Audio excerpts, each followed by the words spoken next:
Thank you so much. Yes, a big one. The first best of three. The desk have covered all of the bases. Thank you to 𝓤𝓂, Pimp, and Sean. There is some fire in the booth. They're over having there. A good time over there. Yeah, I think so. I mean, I think there might be. There's a lot of tension. Fisticuffs between Pimp and 𝓤𝓂. We'll see. But G2 versus Mouse. Let's get this party started. I'm Machine. He's Henry, and I'm intrigued to see if we get that third map. I'm crossing everything I can that I get to cast 𝓤𝓤. I came into this major thinking we wouldn't see 𝓤𝓤 at all. I'll be more than happy to cast it. You and I played a lot, Alex. We played a little too much, some would say. You and I live with each other, with Chad, and we sit there alone every night playing 𝓤𝓤 all day. Wingman 𝓤𝓤, by the way. Just saying to ourselves, one day we're gonna cast this map, we're gonna know everything about it. So I'm so ready. And so it comes through. Either way, ladies and gentlemen, your first best of three of this major is mousesports versus G2. And we'll see what happens here as G2 will start on the CT side. The pick of mousesports is Dust2 coming up next, which is a great map for both squads. It certainly is. Yeah. It really is, yeah, for sure. I'm hoping that we get to see some early resistance, though, on Train. It's a map that, of course, both teams familiar with. mousesports did lose their Mirage. It was G2 to take that one away. But into the pistol, and the first bullet is connected. Shocks to the brain of 𝓲𝓐. He was somewhat of a lone wolf. He had one man alongside him. It was 𝓲𝓐 towards upper at the moment. Was he boosted when he killed 𝓲𝓐? I didn't get to. I think I'm looking at the X on the scoreboard right now. It looks like he was killed when he was boosting up on the brown horse. I'm going to check that out. Take it away, Alex. You go investigate, because Kenny's already charging straight out towards green. Chris posturing pop. Dude, it was. Walking out. He was boosted. And the brown horse, and Shocks one-tapped him from the back of the B-bomb site. That's absurd. What a first blood. Need a replay of that. Not sure if anyone's hearing this. We need the replay right now. Get it ready. That's not a shot you're expecting to take. Nice work from Kenny. Catches 𝓤𝓤 as he walks out main. Looking for a second fight and gets it. Frozen didn't quite find the shots already. The French firing on all cylinders. That's the end of that one. So precise. Oh, more of that. That's very nice from G2 there. Excellent shots. I need to see that Shoxy replay though, because that shot, like, you very rarely see a kill come either way for the T's or the CT. On a pistol where you can barely see the boost, he somehow gets the one tap there. I'm really interested to see whether 𝓲𝓐's even got some shots off. Like, I just dismissed it. I saw the frag, I saw Shox's position. I'm like, okay, 𝓲𝓐's probed ramp. Yeah. Not the case. If we don't get a replay, someone clip it and get it to me from the demo. Please. I'll retweet you. Give you all the love. Oh, here we go. Maybe. Oh, they're not even. I don't think they realised. Yeah. Didn't have Shox's POV locked and loaded, but great work from Kenny and Lucky. We can see that one again. All right, someone's got to have to clip it from the demo. Just like that. No worries. First round goes the way of the French, and just the Deagles for Mouse. Well then, there is going to be some investment into round number two, Alex, but not too much. 𝓲𝓐's has got armor, the rest of them are Deagles and no nades, but 𝓤𝓤, he's been great this tournament. One of his best in recent memory. He'll be taken down early, and 𝓲𝓐's will take a little bit of damage there from the flames of the incendiary. He'll have to go back up towards the upper area of Pop Dog. 5 versus 4. With no grenades, it's unlikely they do much with this, but a couple of 1-digs will certainly help out. If we get one, that would be excellent, but Jax, very assertive, his push towards main entrance. He'll take down Frozen, and some spams coming through. You can see it does a little bit of damage there. Need to get the dinks in to do anything significant. 𝓦𝒆𝓵 managed to kind of crawl up Ivy. There is Kenny with the scout, but that's a weapon that can be easily overwhelmed. Certainly, if there's any knowledge of his position, should he scope, the information's there. 𝓦𝒵𝓗 just going to take all the fights. A lovely aggressive hold from the double SMGs. And that's 𝓦𝒆𝓵 just making his presence known on Ivy. Great shot. Will pick up the scout, and he's no slouch with this. He can at least continue to do some economical damage. The flash will force him off the angle for now. He's being pushed and likely to get this frag any moment now. 𝓦𝒆𝓵 is given a shot. And only one, I would assume. My goodness, Lucky's back in the way. He doesn't want to make any mistakes. Doesn't want to lose that 𝓤, doesn't want to lose that 𝓤𝓸. Can't blame him. 2-0 to start off our first best of 3. Day 2. G2. 2-0. Picking it up. Train the first map of it. The AKs will come out now. 𝓦𝒆𝓵 can still afford the AK, even though he had D4 armor in the previous round. He has $3,900, and he can get an AK armor and a flashbang. He'll have $200 left over for that bit of utilities, so that's what he gets. And �ရို𝓲 will be the last one to buy there. No AWPs available for 𝓦𝒆𝓵, but they've got enough firepower here to take on the likes of G2. They've got an SMG in pairs. They've got 𝓦𝒵𝓗 and Jax with a UMP and MP9, respectively. Kenny S with the glass cannon AWP. Want to see him really pop off. It's always a good show on train when he turns up. And Kenny's been, he's been talking about his preparations for the major. I think the conversation that the desk have had, I think it was actually yesterday, just talking about, I think Chad mentioning it, that Vitality's success has inspired and motivated G2. Of course, yeah. I mean, seeing your ex-teammates thrive, be given the #2 title in the world, that's going to do something to you. Well, they've been boot camping hard for a long time. Kenny lives on the same island as we do, and we haven't seen him in Malta for the last month or so. He's been boot camping the entire time. So. Finishes it off. 𝓦𝒵𝓗 holding that Ivy excursion, but I'm pretty sure another slip through. Yes, Chris J has slipped the net. Yeah, this is big actually. They're going ready towards the inside as well, but he has been spotted, but he manages to hit the headshot there. They're going for an inside play, and 𝓦𝒆𝓵 looks ready. All the coming up around, they will indeed. He gets the first, but not going to find 2. 3 versus 3. 𝓤𝒄 still up, but Kenny is low. Chris J will finally be caught off guard. 𝓦𝒵𝓗 gets it as the bomb falls in. �ရို𝓲. One behind that plant. Where's his weapon gone? Finds it. Now, 𝓦𝒆𝓵, he could get the timing right. I'd love to have that X-ray back, but nice connection. 𝓦𝒵𝓗 gone. Kenny and Jax, it's not ideal. That AWP glass cannon for a retake, it just doesn't feel realistic. Yeah, with no kit especially, I don't think they will have much of a chance here. Jax has to do something quite special at this point. He comes to the low round, finds one, no problem at all there, but he can't defuse at this point. It looks like it's too far gone. He will certainly give it a go, but 𝓦𝒆𝓵 should be able to find him, no problem. I say it's planted up. 4 seconds. He's ignoring him. The call's not being made. Spray. Can't find him. A 10-second ninja. I can't believe Jax on the bomb. I can't believe the comms wasn't there. �ရို𝓲 planted. He didn't check it. He must have assumed it was clear that he just touched the bomb and got off it, but he just left that alone. He was so convinced that they weren't on that bomb. Maybe he thought they'd have a defuse kit. He was hoping that that wasn't going to be the case. But there it is, the full 10-second defuse, where 𝓦𝒆𝓵 arguably had an advantage there. He had so much working in his favor. Oh, they did all of the heavy lifting. That trade from �ရို𝓲 was everything at the start. He was on ramp, manages to catch 𝓦𝒆𝓵's aggression, but this is how it ends. I mean, if you rewind, the words coming out of your mouth were, they can't do this anymore. This is impossible. Kenny had a glass cannon AWP. He only had an MP9. 10-second defuse. I didn't think that'd be on the agenda, to be honest with you. You know what? You'll be forgiven. You will be forgiven. Because he could have legit just jumped up and knifed him. Yeah, anything. Like Kenny wasn't even there to take him down. He could have just knifed him. But he went for the spray, didn't work out. And 𝓦𝒆𝓵 once again has issues, ladies and gentlemen. That mouse you're joking. It's causing a little bit of trouble over that. He's had issues at the start of every game. I imagine the admin team have already got like 7 mice prepared. They're like, right, mousesports are playing later, let's go shopping. Well, they're moving the mouse around. It's definitely a mouse issue, but looks like they're like, there's a...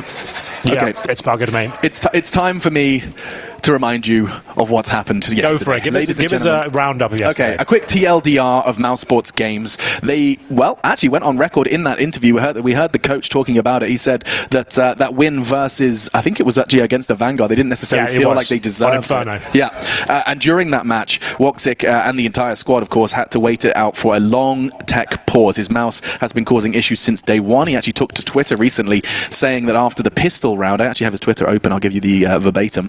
1-0 but tilted. Had to play after pistol round with a different mouse, which costs €5.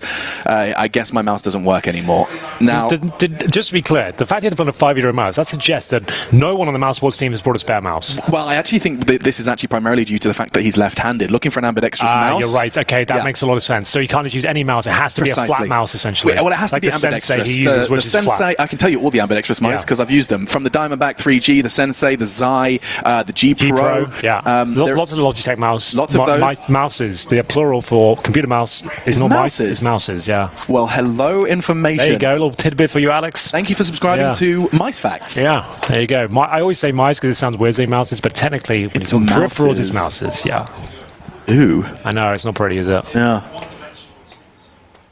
I saw a really fun question that they were using. They were talking about the collective words for things that don't have collective words. You know how there's a murder of crows? Yeah, exactly. There's a flourish of flamingos. Yep.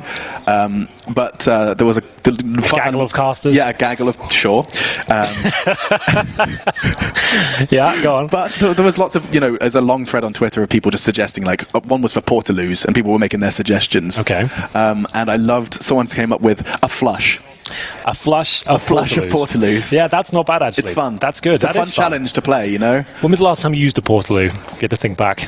It was in Cologne, actually. Oh, yeah? Yeah, I had a real Carnival or something? Well, okay, so there was this kind of mysterious brown substance all over the 𝓂𝓸𝓲 floor. Mysterious? Well, I couldn't work out what it was. I was operating under the assumption that, there were leaves present in the area. Sure. And I'm thinking, a few leaves. I'm thinking rainfall, and I'm thinking squishy leaves. Brown, like oozy sort of liquid. Yeah, well, leaves. Leaves, I would assume, and there I am kind of playing Tetris with my feet, trying to find two safe spaces to stand to continue my business. Henry, how did we get here so quick? This has been a 5-second timeout. Why am I talking about my toilets? Well, mousesports have this. We know that his issues this is a long one, yeah. are not going to be quick to fix. This is going to be following them around the whole tournament. They need to get on this.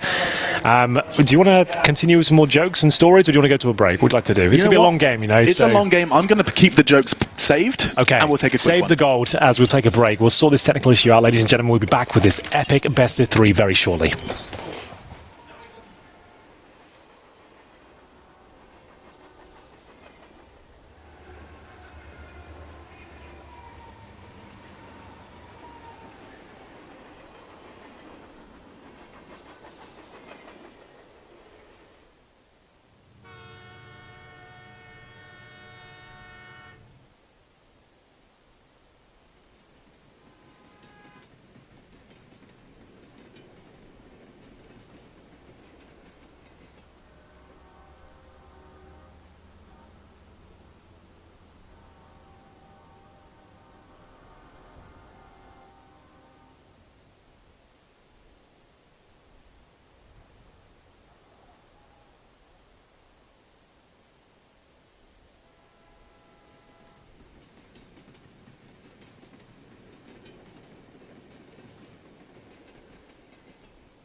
Welcome back, ladies and gentlemen. We appreciate your patience. 𝓦𝒂 has once again reared its ugly head to cause some away issues. into the hole, hasn't it? It has. It's not ideal, but it's a naughty little mouse.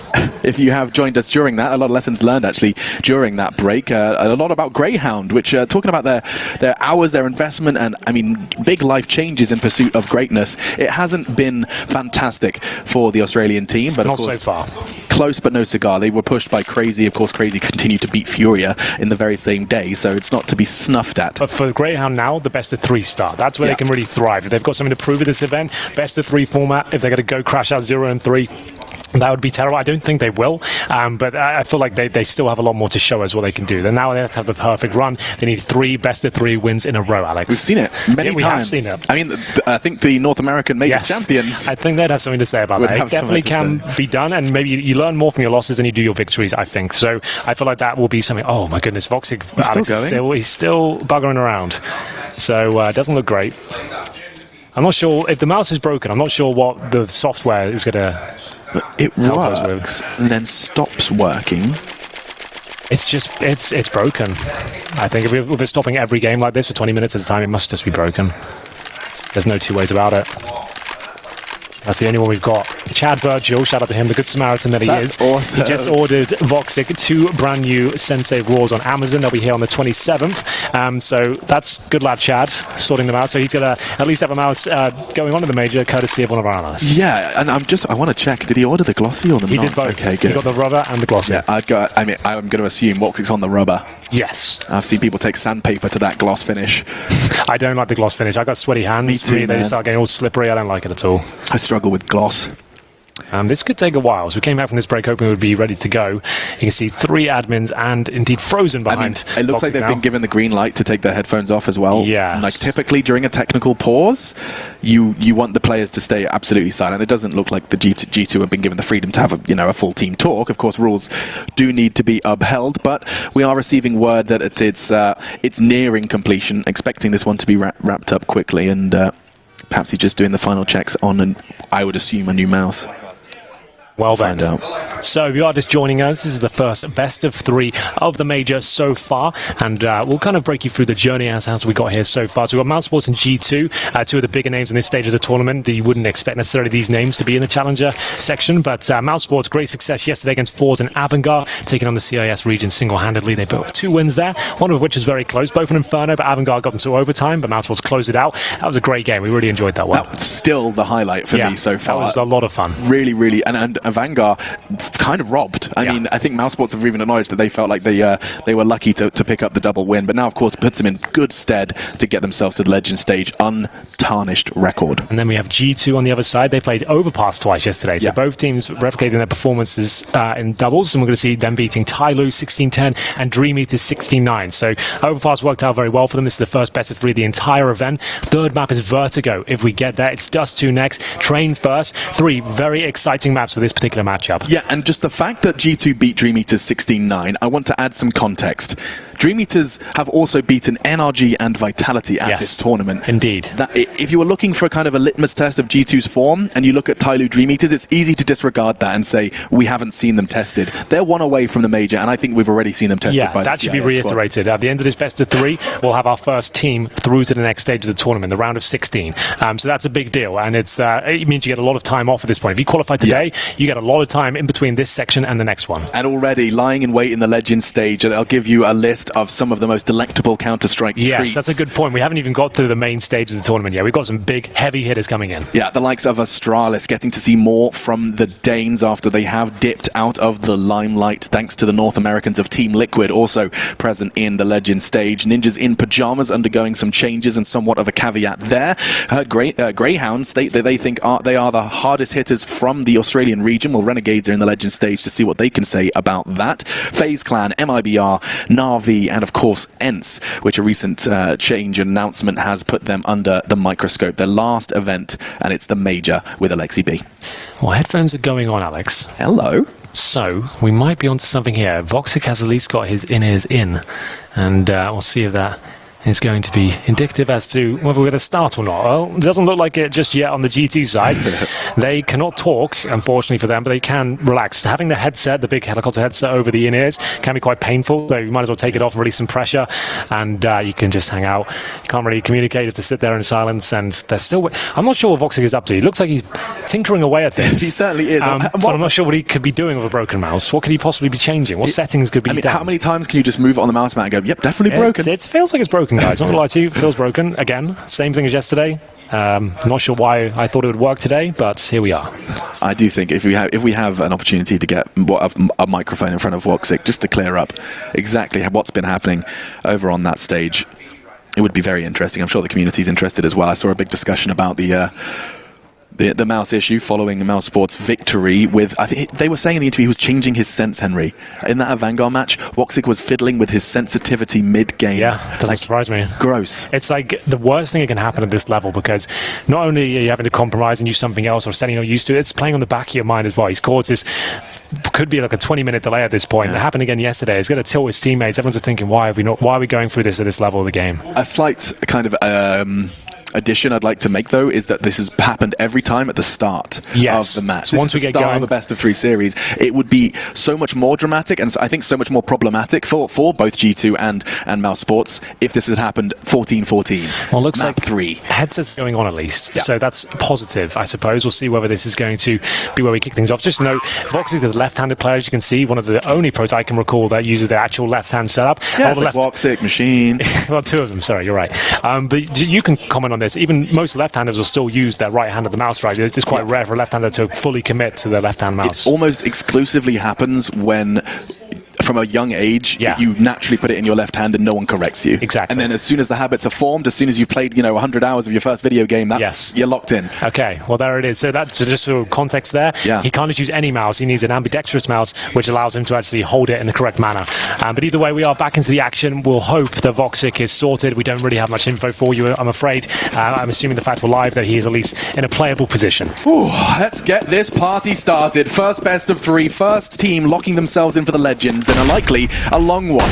𝓕𝓂 will be our 3rd map, and of course we have got ourselves Train in front of us now. Fast start from the French, got himself a double AWP coming into the first round. mousesports, and 𝓕𝓂 so very brazen. He chooses to swing out, and his teammates finish what he started. 𝓕𝓂 in the meantime is Molotov to death. Didn't quite get to catch that one. 5 HP, so he touched the flames as he was retreating blind, so he just accidentally jumped into the fire, and we'll find ourselves with a 4 versus 3 now. Frozen, still low. And at this stage, we'll work out as to whether this is where mousesports will even post around here. �carrigan looks like he's done for. Jax has spotted him at E-box, and we'll wait for his opportunity now to strike. Is this going to be enough? 1 minute on the clock, and still plenty of G2 players alive with a double AWP setup here. I think the damage done to 𝓕𝓂 is going to come back to haunt Mouse. He really cannot be proactive. He wants to push through green. Actually, he's still considering it with the smoke present. But G2, they've got that 4-man stack, 3 of them towards the site, and Jax is going to finish off what 𝓕𝓗 started towards E-box right at the genesis of round 4.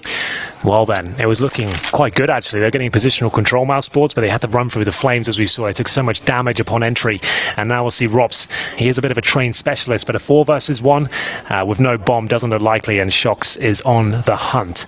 Looking towards T-spawn, ropz will hold on to his AK-47 by the looks of things, as we're seeing the conclusion of round number 4 here. It's G2 that have had a perfect run so far on the CT side. And I just took a deep inhale of breath because I realized that this is a best of 3 with Kenny S, 𝓕𝓂, Jax, ropz, Frozen, chrisJ, 𝓕𝓂. This is such a fire combination. Double AWP setups on both teams is pretty deadly. So you've got Kenny S and Lucky operating on the G2 side. Then you have 𝓕𝓂 and chrisJ available. �carrigan as well, a very proficient AWPer. And having a major run, a major performance, unlike anything we've seen from him so far. Admittedly, it is only day 2, and G2 4-0. Let's see what they have in response. I know ropz is on the AK-47, of course, saving that, but it does look like they want to have some bells and whistles alongside him, a couple of vests and a scout being thrown into the hands of 𝓕𝓂 with his I assume, a new mouse. Nice work from Jax there. Lovely shots being delivered left, right, and center. We're getting to round number 5, ladies and gents. We have a saved AK for 𝓲𝓵, but he gets no cash. And his teammates in a similar sort of situation. They'll take deagles and armor. They have 1 scout for 𝓲𝓵, and usually we would say that's a tantalizing prospect, Alex. But at this point, when we know he's got issues with the mouse, it might not be as exciting as usual. I mean, yeah, until I get a carbon answer that it's the same mouse or it's the same sense, there will be an element of doubt surrounding 𝓲𝓵 for me. Well then, defaults of sorts with the deagles here. That's going to hold up to main choke points. They've got control of 𝓲𝓵. There's still possibilities to win this round. They've got excellent, talented players within their roster of the mousesports squad, and they've got 𝓲𝓵 on the AK-47 as well. The problem is no grenades, and you're going up against double AWPs here. The only way you can shut down AWPers like Kenny is if you can actually get those smokes down, flash them off, and make them uncomfortable. Right now, he can just sit boosted up in the connector, watching towards the main choke points, but he does miss the first shot at least, but doesn't take any damage, so that's absolutely fine. And he should be able to nail that one as Jax strikes first. Kenny with his second bite of the cherry there. He had an opportunity for a couple of kills, but Jax takes them either way. So it's a 5 versus 3 with 𝓲𝓵 still alive here. Gorgeous movement just to catch the base of the ladder. Silently descends into pop. Smoke will keep him at bay for now. Any chance at this round hinges on 𝓲𝓵, the Estonian wonder child. Of course, got a fantastic look behind the curtain, courtesy of Tom Newman in that incredible documentary. I've seen it, worth checking out. The story of 𝓲𝓵, I believe. You'll find it from the Face It Major. That is a very good one. Very, very good video, and definitely will tug on your heartstrings. Yeah, that's excellent. Speaking of excellent, we've got 2 AKs on the G2 side. Jax and 𝓲𝓵 looking very strong right now. The double AWP setup as well. They're 5-0 up, and this is a great start, but very early days. And the CT side of train, this can happen. And we're getting to the first real gun right now. We've got AWP for 𝓲𝓵 and 2 Kriegs, 2 AKs, everything they need. 𝓲𝓵's without utility, considering he didn't get that extra cash from the previous round, where he had to save. But now a chance to get back into this one. 𝓲𝓵, I'm really worried about this mouse situation playing in the back of his mind. It's not even him, there's also his whole team. Yeah, it's right. Like, I mean, I can imagine myself being, I try to put myself in his teammate's head. You're trying to be nice about it. He's like, we can't have this every day. No. This is a big game now. We need to have. And you've just done your whole team sort of talk. issues. Yeah. You've just played the first 3 rounds. It's time for your first buy. And I get it. It's not his fault, but yeah, you can't turn up to an event like this without spare gear. Like I would forgive not having a spare keyboard, headset, whatever. Sure. But the mouse, just have 2 of them. Just whatever happens, just PSA to all pros, aspiring pros out there. Get 2 of the mouse you need and you love. If you're not good at changing over, especially if you have very specific needs like a left-hander. And certainly if it's a discontinued. Exactly, that's a good point. And we go though towards the outside bomb site. It's going to be Kenny striking first, and he is making them dance. Around the bomb site they go. It's AWP shots being connected. Every single one successful so far. But 𝓲𝓵 is still alive and kicking. They might have a chance in this round still. It goes down to the 2-on-2. Was this a 2-on-5? Yeah. My Kenny goodness. with 3 to kick things off. Kenny mowed them down. The fact that he's still alive is a surprise. Well, he's lost his backbone. He's got no HP for this, surely. We'll see what it can do. He has 1 flash. Time to work with. They still needs to recover the bomb and get 2 kills on Lucky and 𝓲𝓵. And talking of time, the fact that it's passing, the fact that Frozen hasn't showed, has got 𝓲𝓵 rotating onto inner. Possibility of a flank, admittedly. The bomb's loose on site. That's what he's going to do. 𝓲𝓵 is going to push towards 𝓲𝓵 now, because he knows he's confirmed that the bomb is down. He's got time to actually go towards 𝓲𝓵. If he tries to plant, he's not going to expect 𝓲𝓵 from the 𝓲𝓵 position. So every second he doesn't plant in a great spot. Lucky spotted him. So cool! Yeah, Lucky's seen him now. So now 𝓲𝓵 can actually get his skates on and just challenge this plant. Yeah, but the fact that he jumps over Lucky's scope, he might even get to the plant. It's not possible. There's a Molotov, there's an AWP. It's all in vain.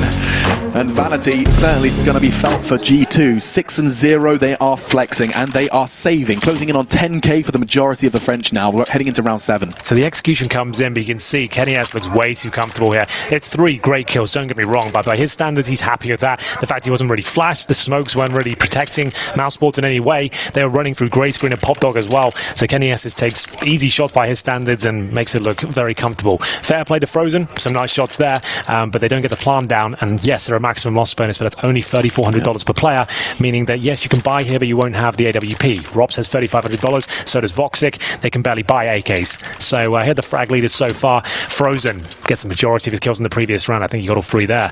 But they'll be on deagle armor this round as they're 6-0 down on their map pick. mousesports in a lot of trouble here.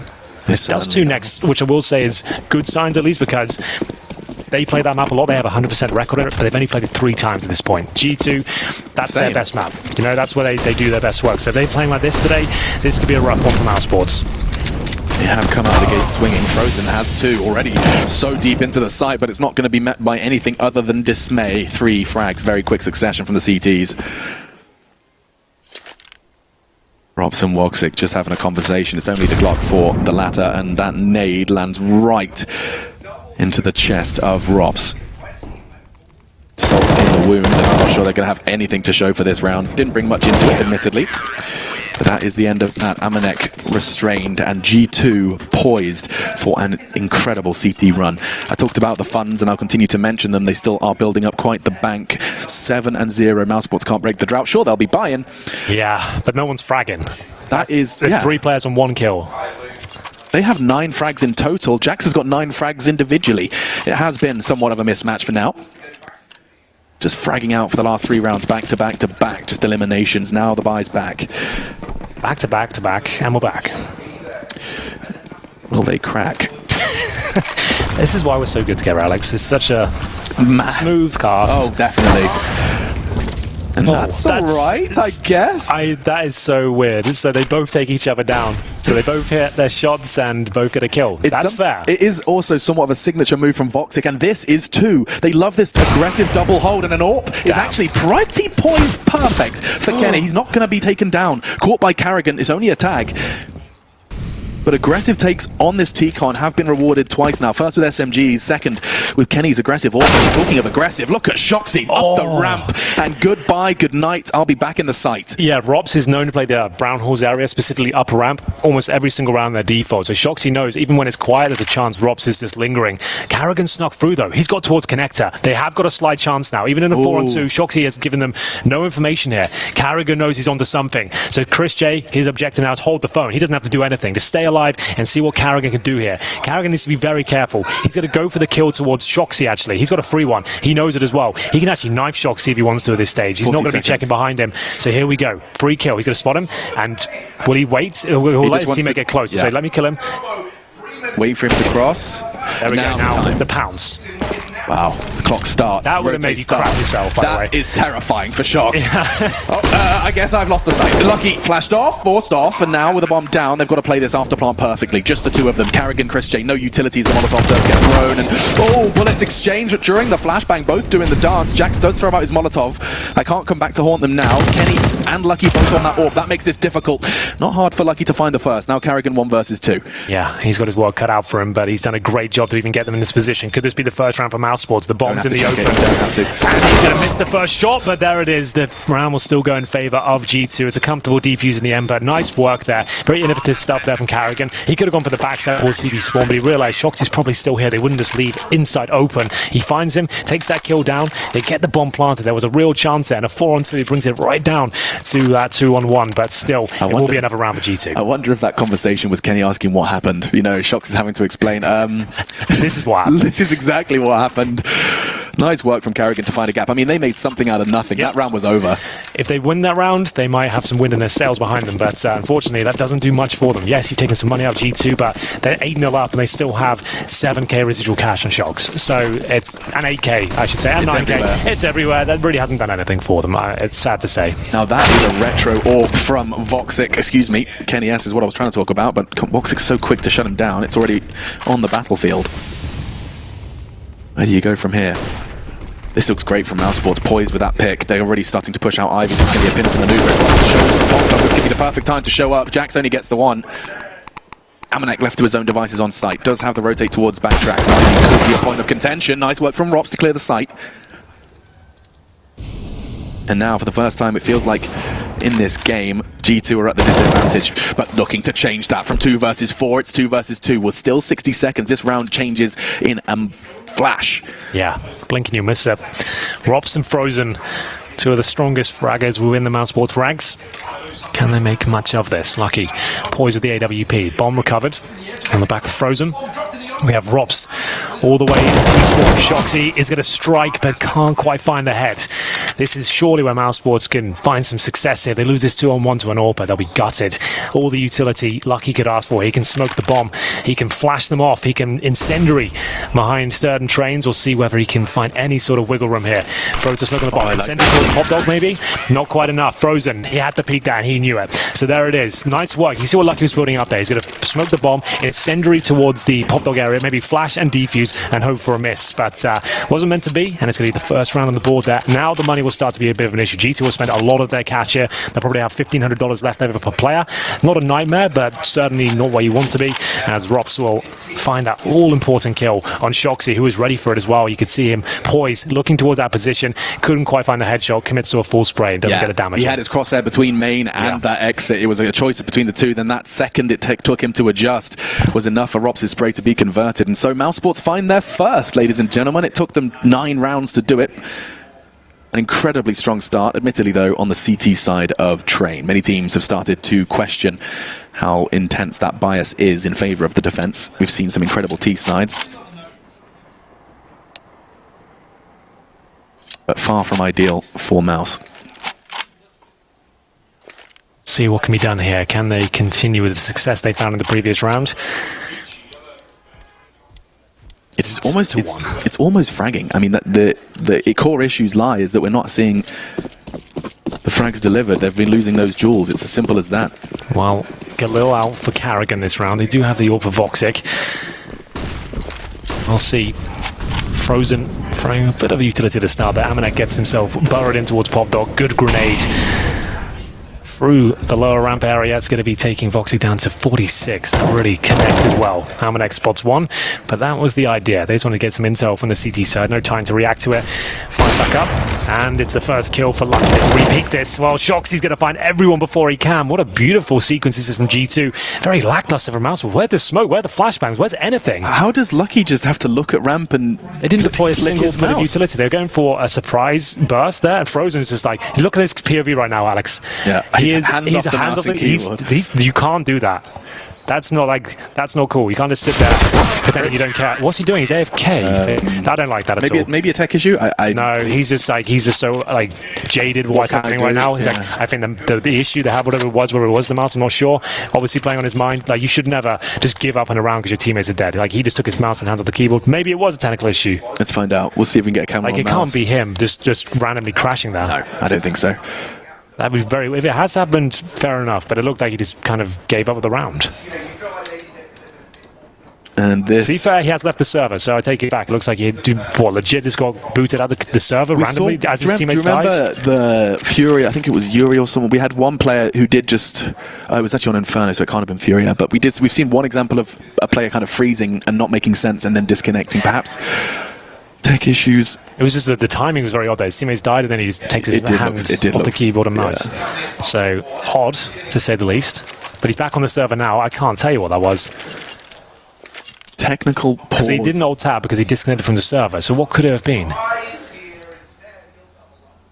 They're yet to unpause. Likely something they're still looking to resolve. But the reason you're staring at G2 is... it looks like we're going to be jumping straight back into this one, and they hold quite the lead. Let's see that again. Let's have a look at this. So they did one flash, which was not effective at all. 𝓤𝒆's just there, finding all those free kills. They're so focused towards that connector presence because they weren't expecting to have an AWP looking right down at them at the lower ramp. Doesn't work out for them at all, and they were hoping there would just be one player anchoring out the M4 and they could take him down. Look at the AWP leaders. That's a sign of the times. Is Lucky. He's been getting so many opportunities with that AWP as the secondary. They haven't had to really dig deep, get him back on the rifle. They've been given that luxury. This time, however, against the sidearms, I mean, you fall to those deagles. They close that gap. It can get awkward, can get dicey. Highly unlikely that they'll be able to find the early frags, though. Kenny's already found one. Chris J's gone. That's not bad. Frozen with a response. They swing out on E-Box, but they are all exposed, and they don't have utility for the longevity. They have to continue to find these fights. Yeah, they absolutely do.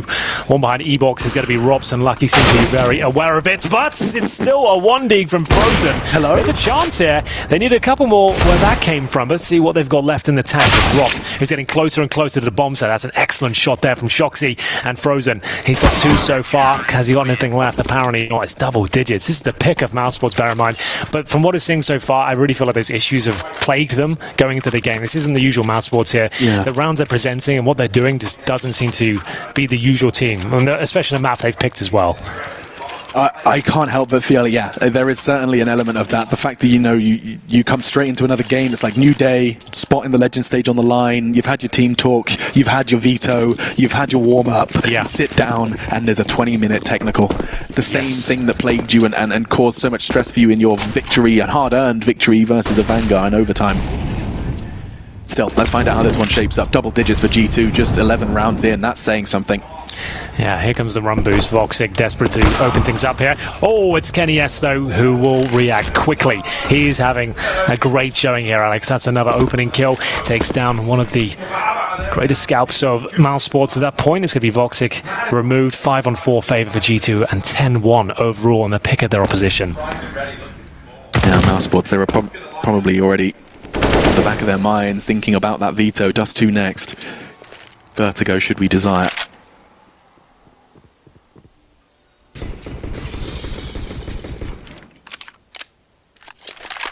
Chrisjay's making his presence known, breaks the glass with his Glock, doesn't want to reveal the AWP, picked it up from 𝓲𝓂.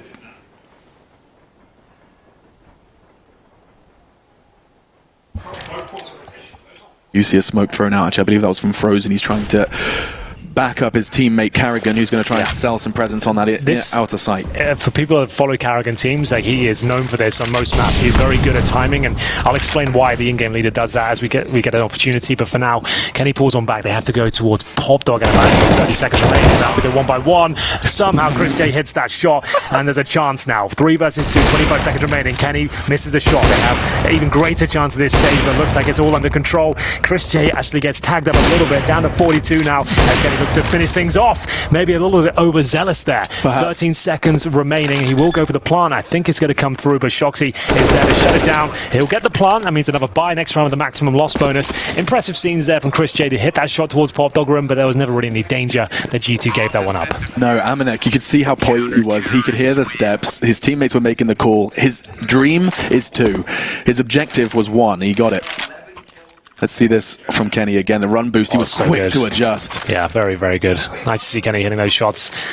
Use the USP to take down 𝓵𝓬𝓸, and I'll explain that now. So yeah, the let's reason talk it through. In-game leaders will usually be the one to have that sort of flank or lurk play, whatever you want to call it, is because they don't want any input lag when they make their decisions. They want to be the one deciding when the right call has been made, and they've done enough on that side of the map to get the aggro, and they can see they've got presence detected, and they can call, now is your opportunity to go. Instead of relying on someone else to give you false information, you know there's no input lag when you decide. And you don't have to process calls and create an idea, a visualization. It might seem with the in-game leaders, not with the squad, but that's perfect. That's what the best in-game leaders should be doing. Quick one. Smokes all falling, a full execute coming out from mousesports. They're looking to do some early damage. 𝓵𝓸𝓸 hugging the wall and takes the bag off Frozen. 𝓵𝓬𝓸, he has to do some huge work here. 𝓵𝓸𝓸's back was turned. There's no trade. Kenny's on the side, misses a shot. Nice work from Jax. He emerges from pop, and damn, he does pop off. Double kill. 𝓵𝓬𝓸's head rolling as well. Just ropz left alone. Jax is already looking at him. Nade in the hand. Kenny's got the orb train there too. And this is a slaughter, Henry. This was posted as being the game of the day. A best of 3 versus 2 top 10 teams. I mean, it really is. Luckily, it's a best of 3, right? They're going to have 15 minutes after this map to work out what's going on. They're not out of it just yet, but it's not looking good. I'll say that much, because now, once again, no bomb plant coming down. Not really any damage inflicted there whatsoever. G2 aren't missing any shots. They are hungry today. And this is our first 2-0 game, ladies and gentlemen. The winner of this game itself will have a lot of days off for the next segment, and they're into the next stage of the tournament. So this is massive for G2 especially. They can stop putting themselves out there. There's not going to be as much information out there about them. They don't want to play any more games, and they can just go back and watch what's happened so far and work on how they're going to evolve as the tournament goes on. And their evolution is a story in itself. I mean, G2, it was a story of disappointment for oh so long. The removal of Body to bring in 𝓵𝓸𝓸 was the most recent change, and it does seem to have ignited somewhat of a new lease of life into this French roster. If I told you a French team on day 2 of the major would be 12-1 up against mousesports, you'd likely have thought Vitality. Quite the contrary. Coming up fast again. Rinse repeat for mousesports and rinse repeat for the kill feed. Lucky gets the opening shot this time, and Chrisjay quick to trade, but Lucky's not done there. Doubles up. Really not, is he? These orbs have been a thorn in mousesports' side, and we'll see now if they're going to do any damage this round. It was looking pretty good. They got some access towards the outside area, but now 3 versus 1, and 𝓵𝓬𝓸, if he gets that kill, maybe there's a chance. Now there is again. Lovely shot. Bomb still down. Up against 3 though. 1 minute 20. Where's that bomb? It's wide open. The thing is about 𝓵𝓸𝓸, right? People forget this about him. In his career, when he needs to clutch, when his team are desperate for rounds, he actually normally can pull these sort of rounds off. He's got enough time to work with. He's a very smart, cerebral player. We'll see whether this is enough. He'll get lucky. You can see he's got himself in a decent position. They have no idea. He's got at least one here, but that will give him spot up. Oh dear. What are the chances of that? Just as 𝓦𝒵 has the timer in his brain that Ivy's a possibility, he turns to meet 𝓵𝓸𝓸, puts the barrel in his belly and pulls the trigger. 13 then to 1. That's devastating. I need to see that from 𝓦𝒵's POV. He is playing like a madman right now. Yeah, we saw him turn. It was a perfect turn just as 𝓵𝓸𝓸 was about to take that fight. No sound cue, just intuition. And perhaps a little bit of luck. Yeah, well, there you go. Living up to the name. We'll see if the AKs and Kriegs can make a dent here. They've got 1 smoke and 3 flashes. No one's gone for utility. Ideally want someone to go Mac 10 or something, or 𝓬𝓸, just so you have a bit of utility here. 𝓵𝓸𝓸𝓸, that's audacious, I'll say that much. I mean, he's vulnerable to a nade. Here it comes, and now, well, there it goes. And now 𝓵𝓸𝓸 to fight that, finds a perfect shot. The flash didn't really dissuade him from holding that line. ropz trying to use this smoke. We saw Jax do it oh so well from the CT perspective. Now, ropz trying to use the very same smoke to find frags. 𝓵𝓸𝓸𝓸's having no issues. They just take it in turns to open this defense up. But this time, there's a bit more resistance from chrisJ and Frozen. We're off. 13-2 is recoverable, by the way. Yeah. I mean, it's Train after all. But I think that team talk, that halftime team talk would have to be something quite special. Coach has got his work cut out for him, Radiant. Here we go. Again. Number 2 with a bomb in hands on Ivy, and 𝓦𝒵 realizes he has to just play the survival role in this 3 versus 2. Oh, he went to him because it's scope, but still, he will adjust. And it's a lovely shot from chrisJ. He knows this 2 rounds would be enough. 𝓦𝒵, who's been playing out of his mind so far. 2 versus 1, final round of the half. Switches to the P250. He knows one of these players is low. He'd have got the call that wanted him dinked. He'll spot that first player now. Gets him, no problem at all. 1 versus 1. chrisJ, very good in these sort of scenarios as well. He's got the advantage here. One of the most difficult sites to clutch on, especially when you have the AWP. No smoke. It is working for mistakes at this stage, and chrisJ gets in the same position his teammate just died in. 𝓦𝒵 has no idea. If he touches that bomb, he's done for. A chance there. Now he knows where he is. He's got to operate very quickly indeed. Gets up on the ladder. He'll have to go for a quick scope, then defuse. Oh, there's no chance, surely. chrisJ just has to stay alive at this point. I think he's done enough. And it looks like 𝓦𝒵 will finally be taken down. He hits the shot to close things out, but it's not enough to get the kill. It's 13-2 at half. mousesports on their pick will have to go something absolutely huge here in the second half, Alex. They're going to need a pistol victory. They're going to need absolutely everything going in their favor, but it's not over yet. We'll take a break and be back with the second half.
Thirteen rounds on the defense. Map 1, our first best of 3. Winner of G2 Mouse will be locked in for the Legend stage, the very first team to do so, and day 2 of the StarLadder Berlin Major. I'm Machine, and I'm casting alongside Henry G. mousesports. They've been plagued by issues in and out of the server for this series. We saw, of course, 𝓦𝒵's mouse issues rear their ugly head once again, the same that plagued them in their victory versus 𝓵𝓸𝓸 now showed face at the start of Train. It was mousesports' pick, and already trailing. This is going to have to be quite some CT side, Henry. It will have to be one for the ages. But like we said, it's their pick. There's no reason why they can't dish out equal treatment they just received. Either way, pistol is where it all begins. They've got 4 sets of Kevlar on the CT side, a defuse kit for 𝓬𝓸 with the HE as well. No smoke. So we'll see a challenge towards Ivy here. Lots of damage done. You can see why that HE has been picked up. It does a lot of collateral damage there as he gets the opening frag as well. 𝓕𝓗 gets tagged to 4 HP, and 𝓬𝓸 waits for any sort of response here towards the main entrance. He's going to give it to him. Trying to crouch under the crosshair, and he did have an opportunity. Bullets don't connect though. 𝓕𝓗's low in the meantime. He's still willing to take that fight, and it works out for them. mousesports, a flurry of frags, 2 for them. Kenny starts to use that smoke as a wall. Unfortunately, you can shoot through that one. And 𝓬𝓸 does exactly that. Swift from Jax with the P250, but he is all alone up against the entire squad. Looking for an ace clutch. That's a start. Wow. And a huge one. This is why we're seeing so many P250s in the pistol. That damage fall off, it's almost doubled. Jackson Lucky flying the flag at the very top of the scoreboard. 19 kills so far. And this is possible, considering 𝓕𝓗's HP. It's not like he can't do this. We'll see whether he can get frozen first. Looking towards... Oh, God. This is a sniper in the hands of Jax. What is this? The best $300 spent so far. This would be wild. If he pulls this one, I think it's the bomb as well, 𝓕𝓗's Alex. low as well. 25, though. Yeah. Cowering in Z. He's been given a lot of freedom.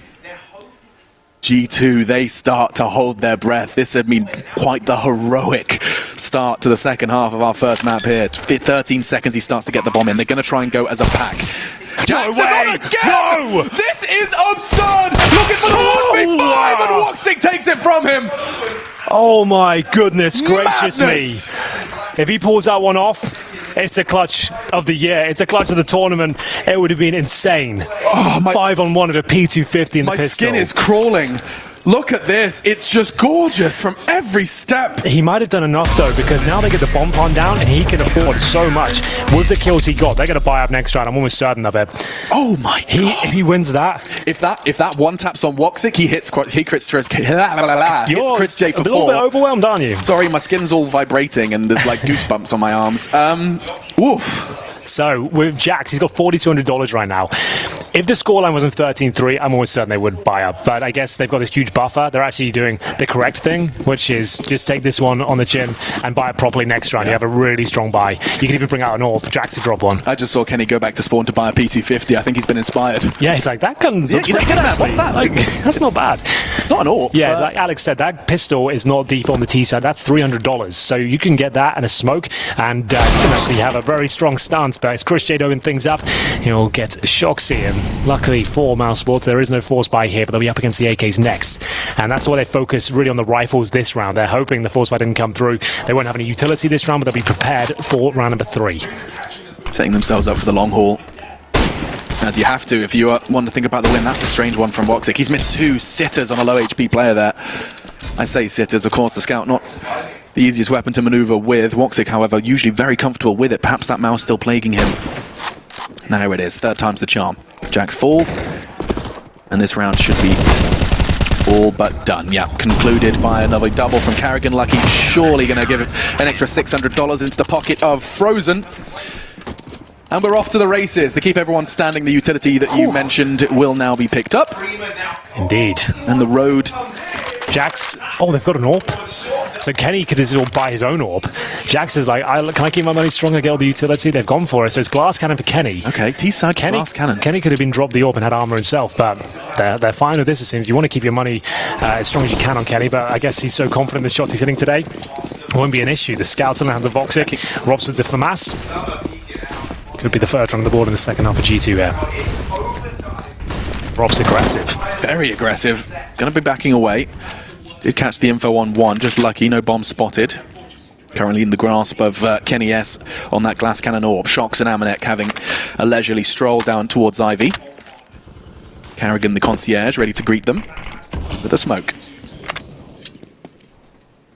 Bit of a trade, actually. Lucky catching Frozen. 𝓕𝓗 quicken response from Pop. Even for now. Firepower in favor of G2, that's for sure. 𝓕𝓗 trying to get some intel here, pushing towards the main entrance. Sits there patiently. Flashbang goes in. He will start to get control of that position now. Smokes it off, buys some time. Things start to calm down somewhat. This worked out so well for G2 in their defensive half. This aggressive take in main. chris_j the one behind it this time, but actually choosing to count on the fear of his presence to slow them down enough. He doesn't have to stay there, doesn't have to take the fight. A deep smoke, a fired shot, and disappearing act.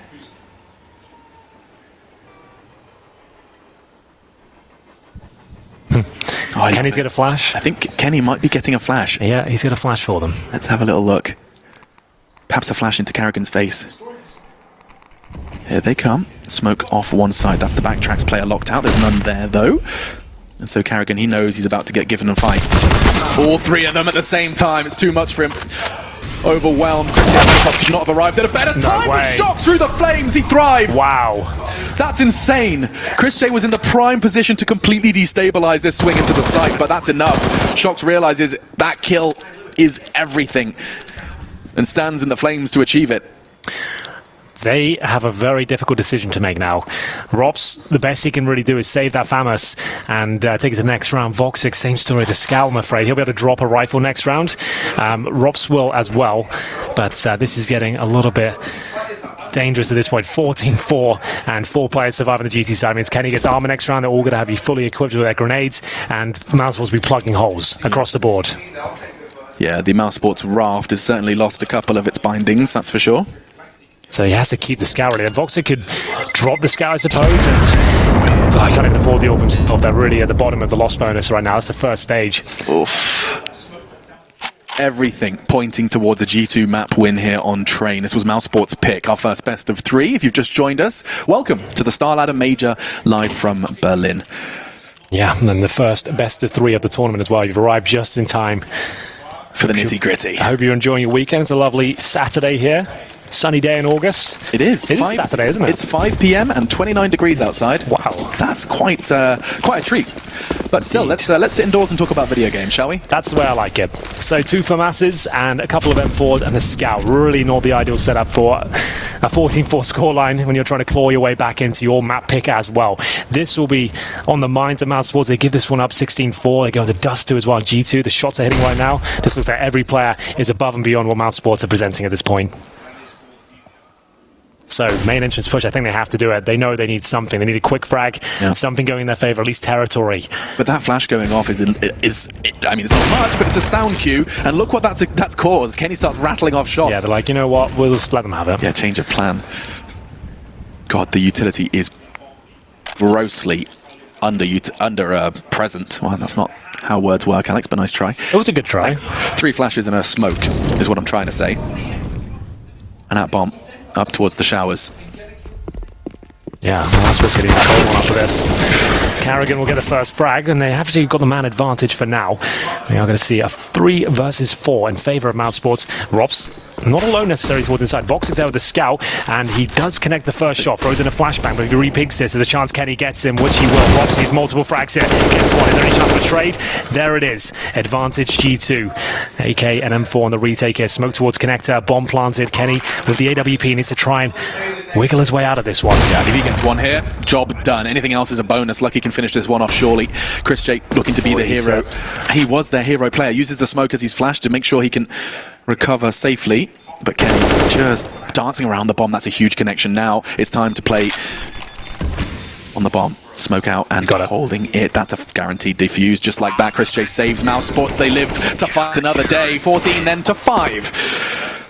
As the Dutchman saves them for the second time. There he is. chris_j keeping them in the game there.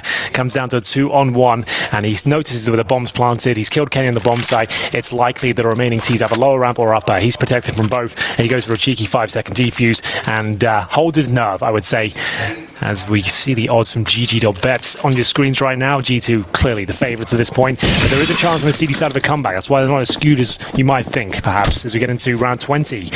Buying into the round, it's not going to be a full investment from G2. They've got a couple of MAC-10s here. They're going to go for a very fast approach, I'd imagine. Try and get the money strong. Shut down the lack of utility on the CT side, or lack of helmets, as 𝓦𝒆𝓵 gets a taste of the MAC-10, and they've got full inside control. This is terrifying. That makes so much sense, Alex. They kept the money strong, knowing there's a chance they won't have helmets on the CT side. It came down to a 1v1 before. That's a sacrifice they had to choose, and it comes back to haunt them. Someone's been crunching the numbers on G2. Yeah, that was wild. If Shoxy read that and called that situation. I love it. 10 points to Ɡrīffiндor. 𝓬𝓸, he's got an eyesight, just can't quite connect the bullets. One on bomb train. This is such a hard retake. You have to start giving up, surely. Certainly when Jax is hitting shots like that, but so's Frozen. He's still present, and now it's a 1 versus 1. Has the kit, but time is of the essence. He has to get onto it. He only has the flashbang. Dives into the smoke as it still remains. 3 seconds, Shox is ready. And 15, match point, excuse me. Everyone going down and in the doldrums of the Counter-Strike economy. Yeah, auto shotgun straight away from Frozen. Didn't even think twice about that. With the first second of freeze time, he pulled out auto shotgun straight into round number 21. That button. Yeah, he's like, you know what, boys, I've got the solution. Should have done this a long time ago. Here it comes. Deagles, shotguns, MP9s, oh my. Oof, he gave it a good go on the way in. He lost his teammates too fast to stabilize. And that's such a sick play. I hope the analysts break that one down. Yeah. And have more time to explain it than I do, because the fact you made that sort of call is absolutely unbelievable. Really intelligent stuff. And now that shotgun we talked about is only going to find one. This is looking bleak. Just 𝓬𝓸 and ropz to try and keep Train alive as a possibility for mousesports here at the Major. dust2 waiting in the wings. It was the Frenchman's choice, and that's perfect. Damn. The timing. I think that's all she wrote for Train. And if you just joined us, this is the pick of mousesports. Our best of 3. It's dust2 next, and that's a Fraggers map. G2 have done nothing but that. Mousesports have been slow, they have technical issues, and they find themselves at a 16-5 scoreline in the first map here. It's Vertigo as the third if required. 𝓬𝓸, no chance, really. A nice, pretty frag there, but he doesn't have a kit. Alex, he has nothing, really. It will just be for the scoreboard at this point. Yeah, looking to just finish this one off. Perhaps another little 1 big for their bonus points, but no, it will not be. And G2 start this series with quite the statement. They have thrown down the gauntlet to mousesports, saying, come and get us. It's our map next. And I think mousesports, we talk about Counter-Strike being a mental game. I think for some of the players, in fact, you know what? 𝓦𝒆𝓵 and ropz, 10 frags between them. Yes. I think if that delay, that mouse, it's all getting under their skin. 𝓦𝒆𝓵 6 and 18, ropz 4 and 16. Those are 2 heavy hitters of the squad. With Frozen, stars, that's the trio, Frozen, right? Yeah. Those are the 2 you want to see. Like, those are the young guns, the ones you want to stepping up.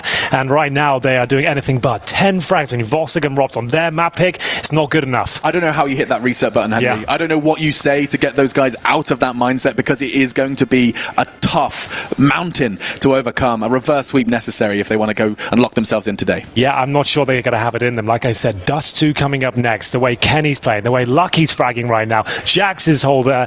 It's really looking quite wonderful for G2. We will take a break and be back with map number 2, dust2, very shortly.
He doesn't spot any more players, but 𝓬𝓬, they're going to run right through these smokes. They can come to regret that. This could be for the map, and 𝓬𝓂 is tearing them down. 2 players left for 𝓬𝓬, and that bomb is dropped in no man's land. They need a savior. 𝓵𝓬𝓸 with 1, Freeman same story, but Sick is still up close by the barrels. Smokes covering everyone's vision right now, and that nade puts Freeman to 2. This is on a knife's edge, and 𝓵𝓬𝓸 looking to stab them in the back. He could find a gap through this smoke. He's grabbed the bomb. He could even get out of the sight if he goes back towards A. That's a possible option, but he doesn't want to. He wants to commit, and he needs this next kill. He'll get 2. 𝓵𝓬𝓸 still kicking, still alive, as 𝓤𝓵 again needing to clutch this round out to save Complexity, but he's left his 16 points of health. He gets the wall bang. 1 more man standing, 2 HP the difference, and 𝓤𝓵's not going to get it. 𝓬𝓬 pick up the round. How do they pick up the round? These last 2 rounds have been the best that we've seen in this game thus far. I mean, they're so chaotic, so down to the wire, and the second you see in what was like a 2v4 in that B bomb site, 𝓵𝓬𝓸 and Freeman, if there was 2 names that you want up in that clutch, it is these 2. Yeah. They are a whirlwind of Look death. at this.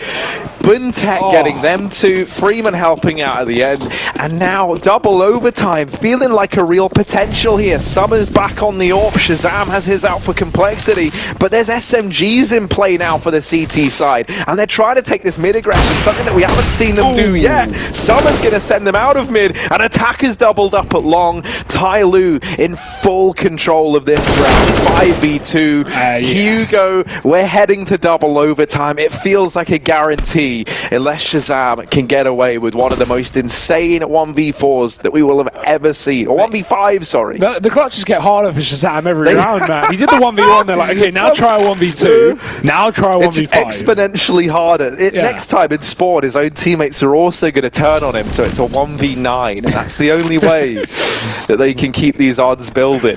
Oh dear. And yeah, I mean, at this point, it doesn't even, like, where do you even go? 𝓬𝓬 can hit both sites at once, and they're in fact already in B. 𝓵𝓬𝓸's called that. Knives are out on the A site as 𝓬𝓬 run towards the bomb site. I really like actually how they played this 1v5, not taking any chances. 𝓵𝓬𝓸's down on B, but he didn't call for that bomb to rotate down on the back of him getting so deep. He just holds, and the second he hears the footsteps, he's got the information where the only player left in the game is, so they just send that bomb safely up into A. That way, even if 𝓵𝓬𝓸 and the other man lurking do go down, you've still got that 3v1 with post plant solidified up in the bomb site. And then somebody came and threw a killer flashbang up over above the short walls, so 𝓤𝓵 was fully blind. There's no way he's winning that fight, and yeah, busted, done and dusted. It is going to be double overtime here in the first map of this series, and to think this is a map that Complexity have not got 1 logged game on, yet 𝓬𝓬, they absolutely love overpass, so this is great news for Complexity, but to come this far and fall is no one's aspiration here. So, first to 22 now as we hit double overtime. The sides are back on CT for Complexity. This has been where both teams have had the majority of their success until we hit overtime, of course. Ricky posted with the second AWP, and this is what I wanted to see. We haven't seen Ricky on the second AWP since something like round 10, and he was getting so many kills in the start of this game that put Complexity originally in a 7-1 lead. It was at that point 𝓬𝓬 started to get T-side rounds, but let's see if Ricky can be the man to look out for in this round. He's up in the toilets right now. 𝓤𝓵's got another AWP up on A long. And 𝓬𝓬 are setting their sights on A right now, so these AWPs could certainly be a problem.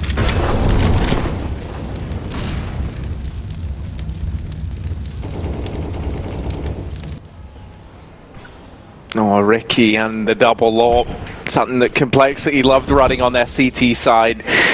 And now he's got to show us exactly why. Oh, he might have caught a time in here into the toilets. Now, this could be both good and bad. He's back to back with somebody. They're so close. They're so close to one another. Uh-oh, Ricky's running in. Ricky's running. He must have been hurt. Surely. No, he hasn't. Ricky smites them down with the AWP. Attackers come up from B. This round is chaos once again. In overtime, all the rulebook goes out the window. And it's just messy every single round. Somebody getting that bomb down, but it's Ricky once again arriving from long. Somebody, the penny seems to have only just dropped as he's taken up this position on the flower beds. And now silence as Complexity slowly but surely nullifying all of these angles. Somebody sees that first man. Oh, out into the open. Ricky sees him and missed shot from somebody. Quickly mopped up by Sick. 19-18 for Complexity. Let's not forget 22 is the magic number we are looking for. As an unfortunate jump up in the flower bed there from somebody. Maybe if he stayed, he would have gotten away with that first kill. But yeah, very hard position to actually win a clutch from. You've got no fallback procedure. You've got no way to retreat. You're having to win 3 fights from a corner. Pretty unlikely. So 𝓤𝓂, I mean, great attempt on that site. But yeah, the quick flank from Ricky was perfectly timed. He gets a couple of kills with the AWP. And now Complexity are back in it with a 19th, taking the lead once again. Although these leads are so fickle, Harry. They can swap in an instant. Quick Molotov from Complexity again. 𝓤𝓂 will smoke it out. They don't want to be held back early. Again, considering how slow some of their T-side rounds can be and how late they will execute, does make sense. Somebody even clearing out B water as well. Complexity putting a lot of stake in this utility early on. They're going to be left with not a lot, but they will have a kill for it. Def getting a frag onto somebody from that boost. And he's just going to instantly rotate back up towards A to support Ricky.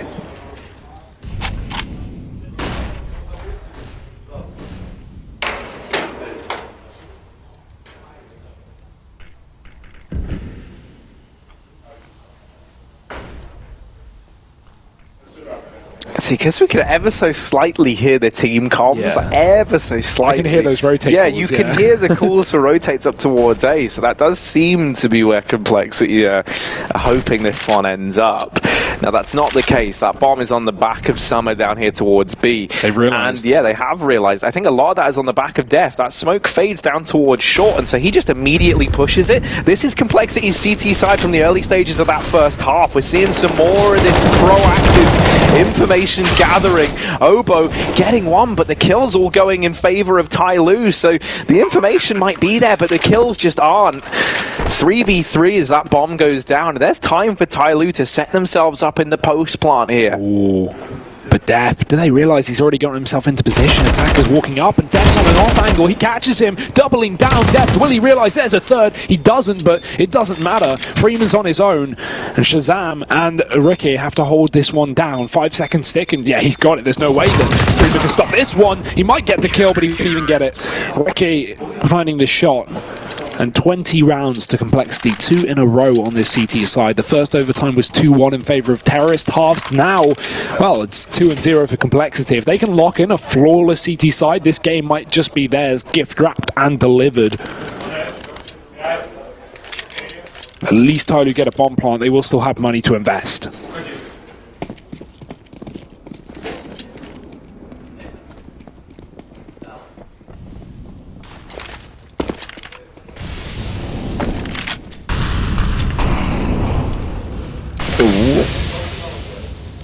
Ooh.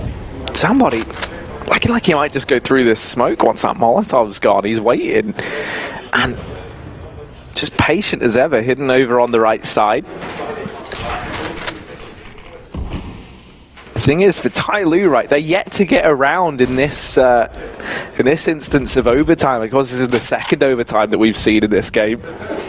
And yet to get a T-side round. If Complexity go 21-18, that sets a very worrying tone, and the fact that they've got the man advantage in this round only strengthens that argument. 4v5 B hit from 𝓤𝓂, but they've been good at finding these entries. That's something that we've had to give them credit for. Freeman gets one, but 𝓂 able to catch these two players in a series of 1v1s, and now 𝓵𝓬𝓸 suddenly, blink of an eye, he's had his teammates stripped away from him, and in a 1v3 it's just too much to ask. Complexity 21-18. 18. The first half of the second overtime goes flawless for the North Americans, and now they need but one more round here on the T side to pick this map up. And honestly, the biggest difference that I noticed coming into that overtime, which is why Complexity gets away with 3, is 𝓕𝒂 taking that second AWP. Man, he was getting a kill or 2 every single round of this overtime on the CT side. So the fact that he can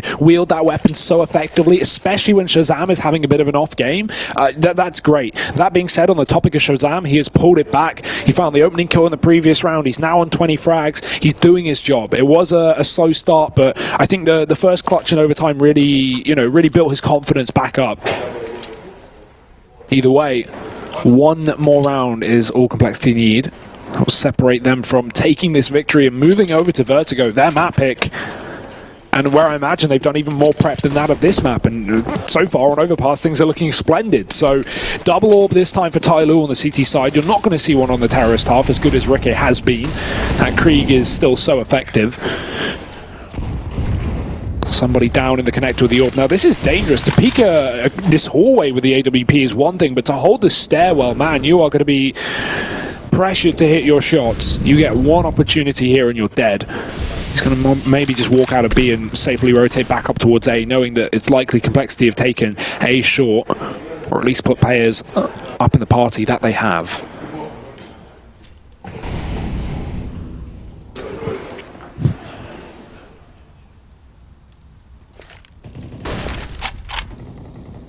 And this looking like toilets is going to be something that Complexity do want to get a handle on in this round, right? You've got long control, you've got players over in party. This leaves 𝓵𝓬𝓸 in a very awkward spot. He's sandwiched in between these two sets of players.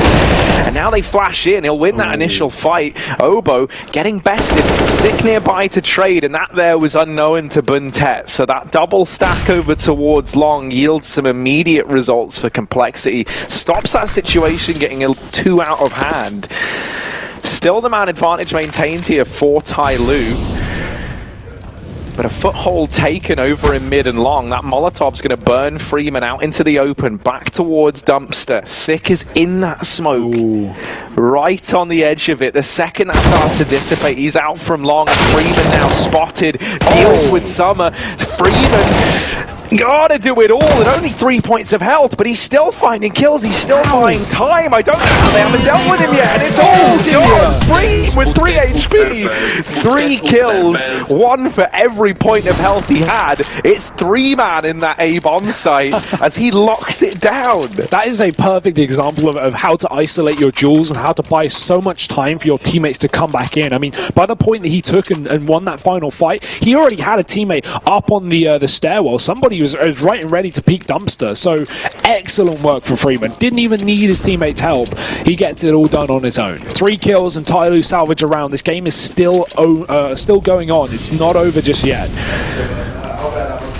Complexity just have to win one of the 2 next rounds. Now, do remember, in overtime, if they lose this one, they're going to be struggling to buy in the 3rd. So this one is the most important. And 𝓵𝓸𝓸, he knows it. He's looking to take it away from them. Aggressive again. Picking up a kill around the playground, or the party rather, through the smoke, and no flashbang for it. Def gets picked up.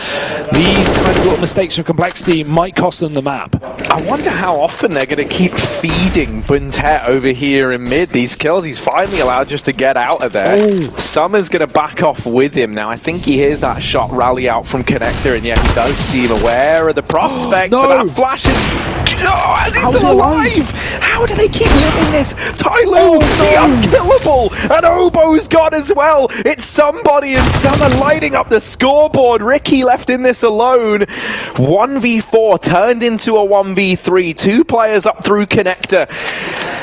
And it's the boy from down under left in this to try and get Complexity the win. 𝓕𝒂 has been doing such a good job for this team in this match thus far. He's gotten 2 of the 4 kills required, but will he be ready for one of these players so close on short? Certainly not. 20-21. A 3rd overtime, still a possibility here. More a probability, Harry. As said, look at the money for Complexity. It's enough to get a bit of a shambled buy together. But, you know, Ricky's on a glass cannon, 6 on an SMG, and we're going to have more problems than just that. Honestly, I think to see Ricky on the AWP is a great thing here, but it's just a shame it has to come at this point. When Complexity are scrambling for money, 𝓲𝓵𝓸𝓸𝓵𝓆 on a deagle. 3 clicks, 3 frags on it! Big of him to let Ricky take that AWP as well. Maybe just the fresh change could be something here for Complexity. But right now, 𝓤𝓚, they are looking like the ones that want to bring us to a third overtime. Will not give up. We always have such great overtime games at these majors, especially in Swiss formats. This is no exception. Especially when it's all up for, you know, elimination. The loser of this going home. That's when these games really get close.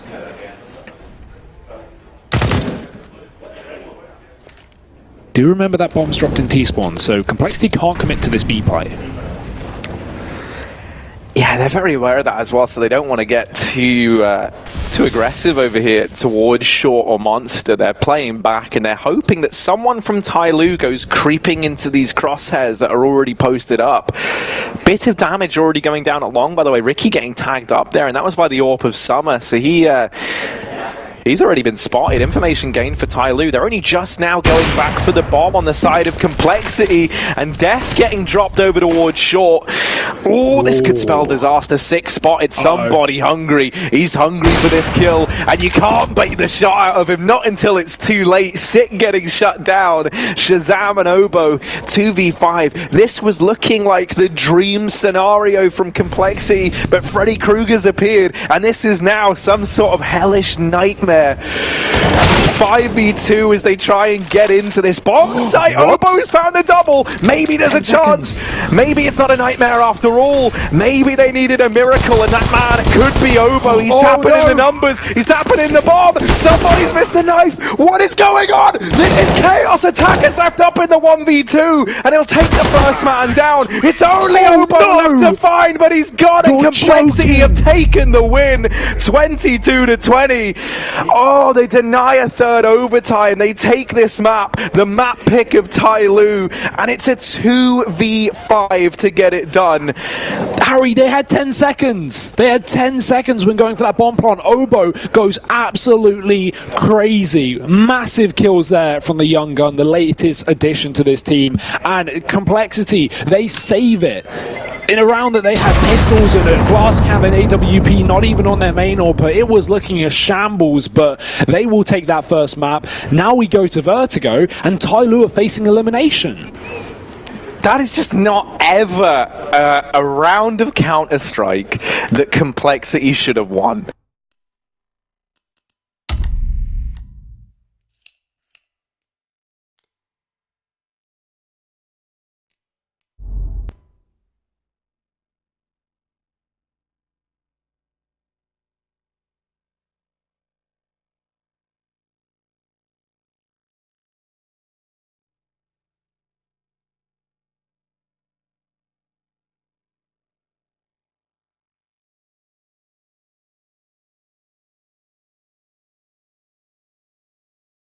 Be split anymore. They can fall right back and go towards A. They were gifted that round by Chris J.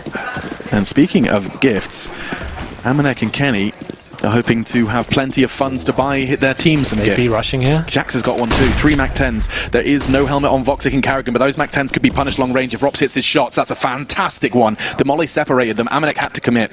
He could not survive and return through the tunnels, courtesy of the flames. Now, that's an early man advantage, and I think those SMGs could come back to haunt G2 in this round. Oh yeah, the only good news is for them is 2 players don't have helmets. That's 𝓤𝓚 and 𝓤𝓚. So watch out for those guys against the MAC-10s. His 𝓤𝓚 doesn't have the AWP, it's a scout.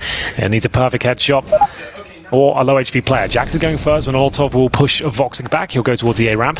Had a very quiet game. Him and ropz on train. Staple maps to those 2 players. Like ropz is considered one of the best solo players on the inside bomb site. He does great work on the T side. He got 10 frags between 𝓤𝓚 and ropz in the first showing. 6 for 𝓤𝓚. Looking to find himself a second nice connection. Plucks them out of the air. The rifles still remain, but only... Oof, that's lovely work from 𝓤𝓚. Looks like he's finding his mojo! And that's a lovely way to finish it off.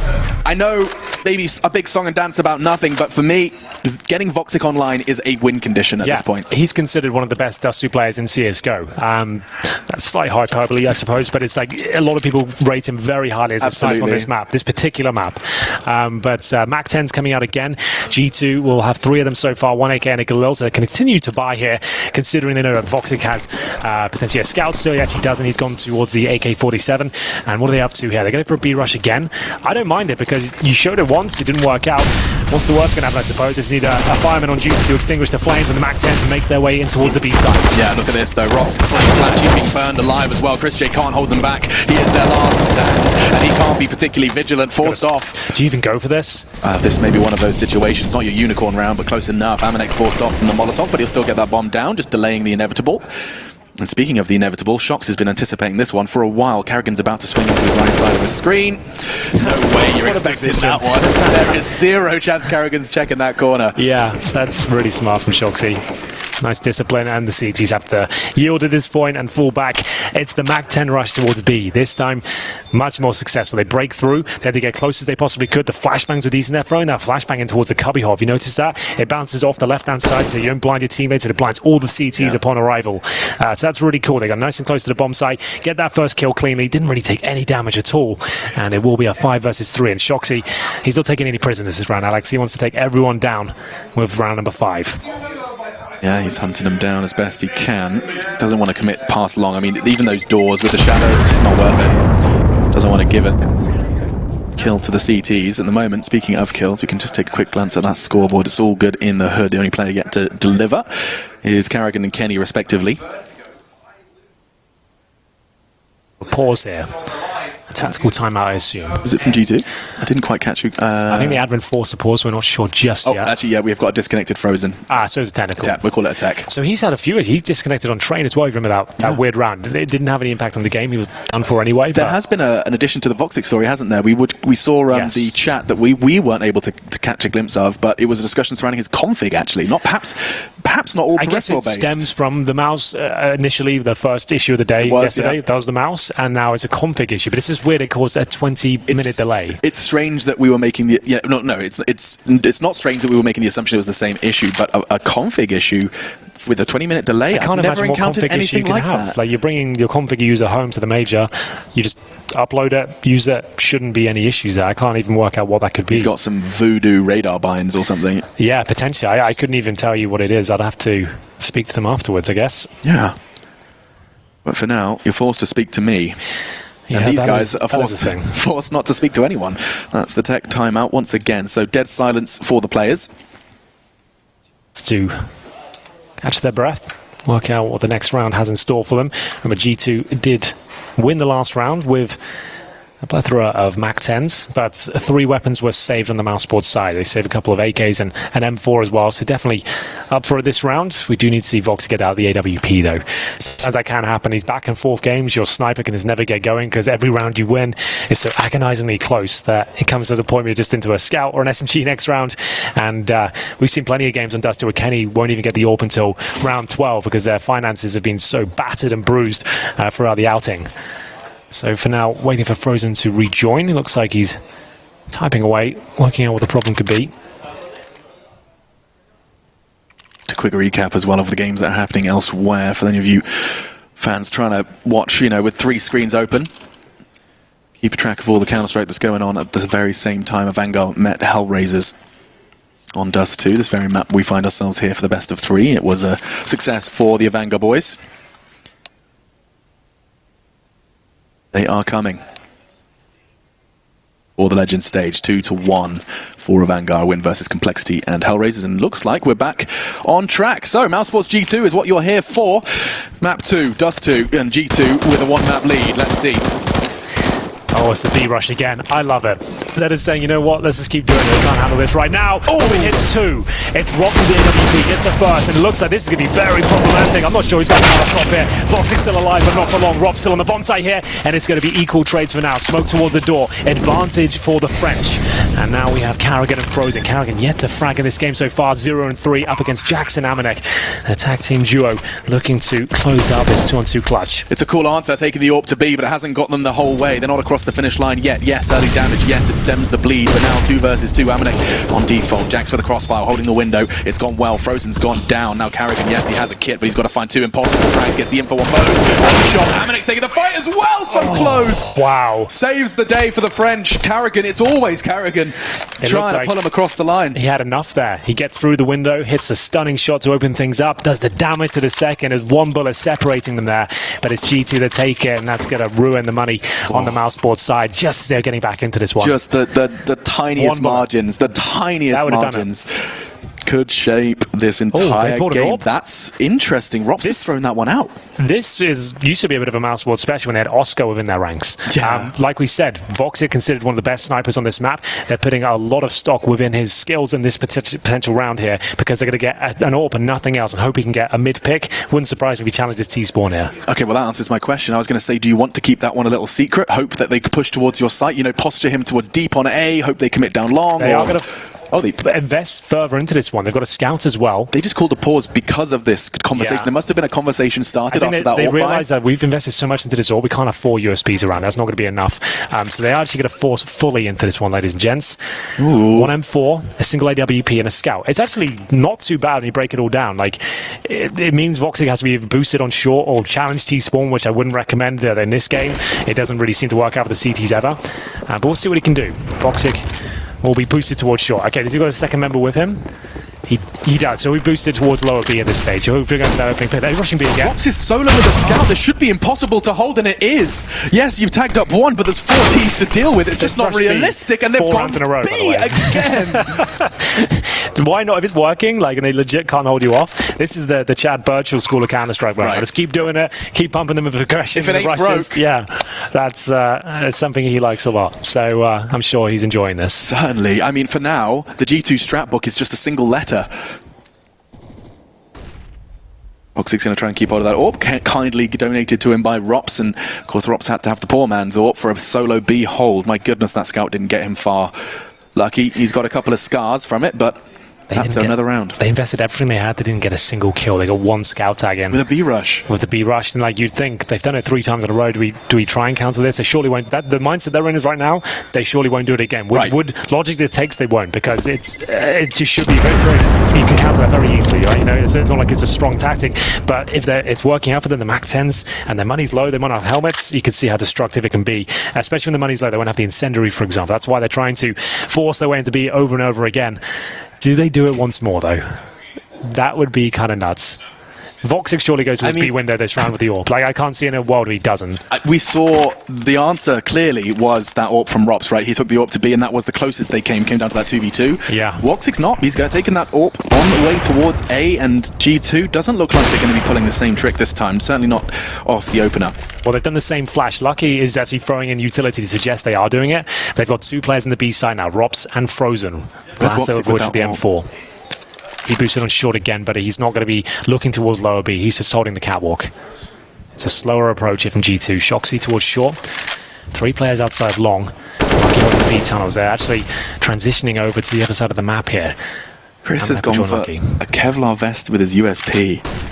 Is he really? Yeah, what's that gonna... That is $700. I guess he's hoping that if 𝓲𝓂 dies, he can pick up the AWP and still be viable with it. That's the only approach I can really think of. He'll hug him, I'd assume. Gets the shot. Chris J's got the USP and the frag and the AK. Back away, dream outcome. It works out, and Chris J would have died without the armor. He's got 𝓬𝓸. Yeah, he got 46. He would have died for sure without 𝓬𝓸. There you go. Is the round over? Lucky doesn't think so. 𝓬𝓸 caught. That's so funny. See what Kenny can do. Training his aim on this CT side. Chris J has tucked himself into that corner with his new armored AK, and ropz, I think he knows it's coming. Yep, 𝓦𝒄, he's full grey screen there. It may look a little silly, but he can't see a thing as he emerges out of that smoke. Chris J looks to swing out of the scope. He can't That is absurd. He's got friction burns on his wrist from that one. Does get traded, but Kenny, no one should hit that. Oh, God.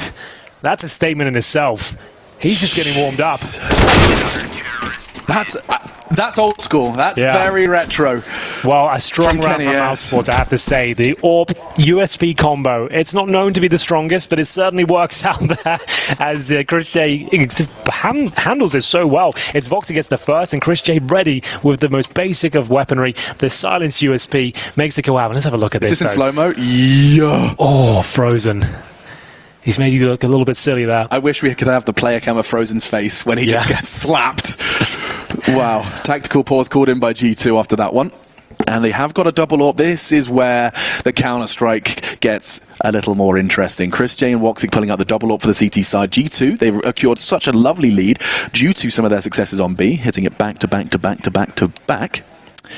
But at least successfully, of course, interlaced with a couple of mousesports wins. You can see there on your screen. Love this graphic. Give you that round recap. Get your head around it. For anyone that's perhaps a little newer to the graphics and the overlay, that little icon you're seeing there is to do with eliminations. They won it via eliminations, or of course that bomb exploding you can see there as well.